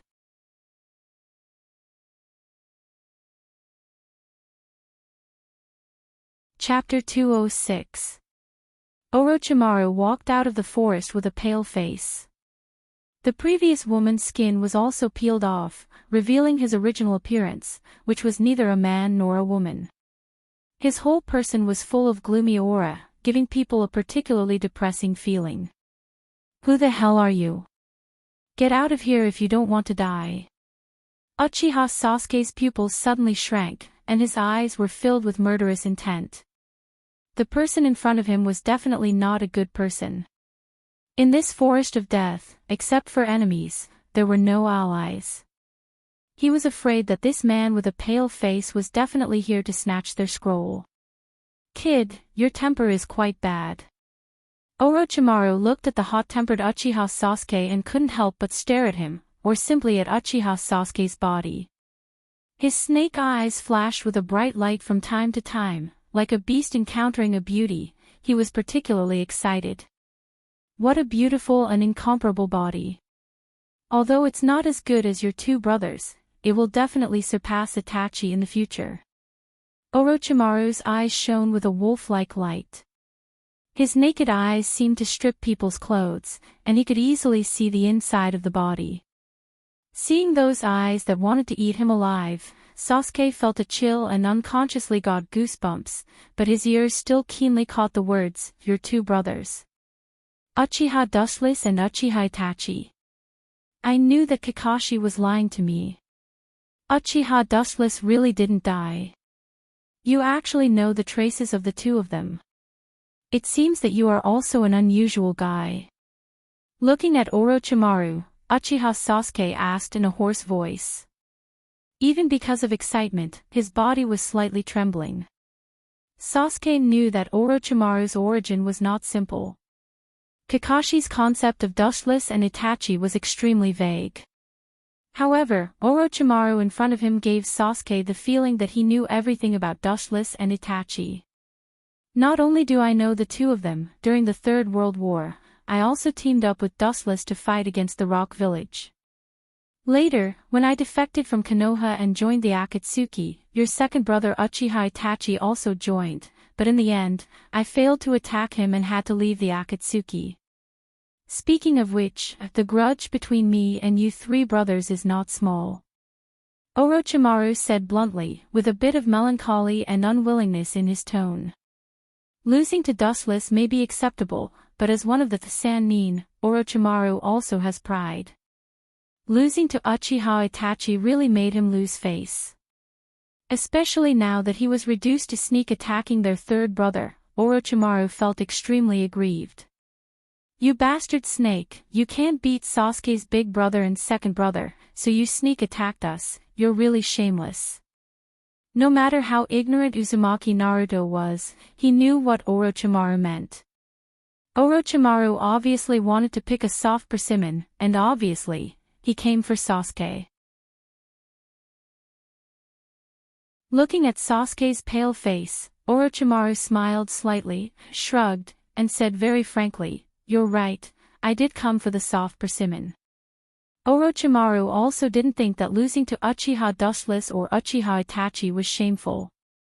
Not to mention him, I'm afraid that even Pain, who has Rinnegan, may not be able to defeat these two brothers. This is not a shameful thing.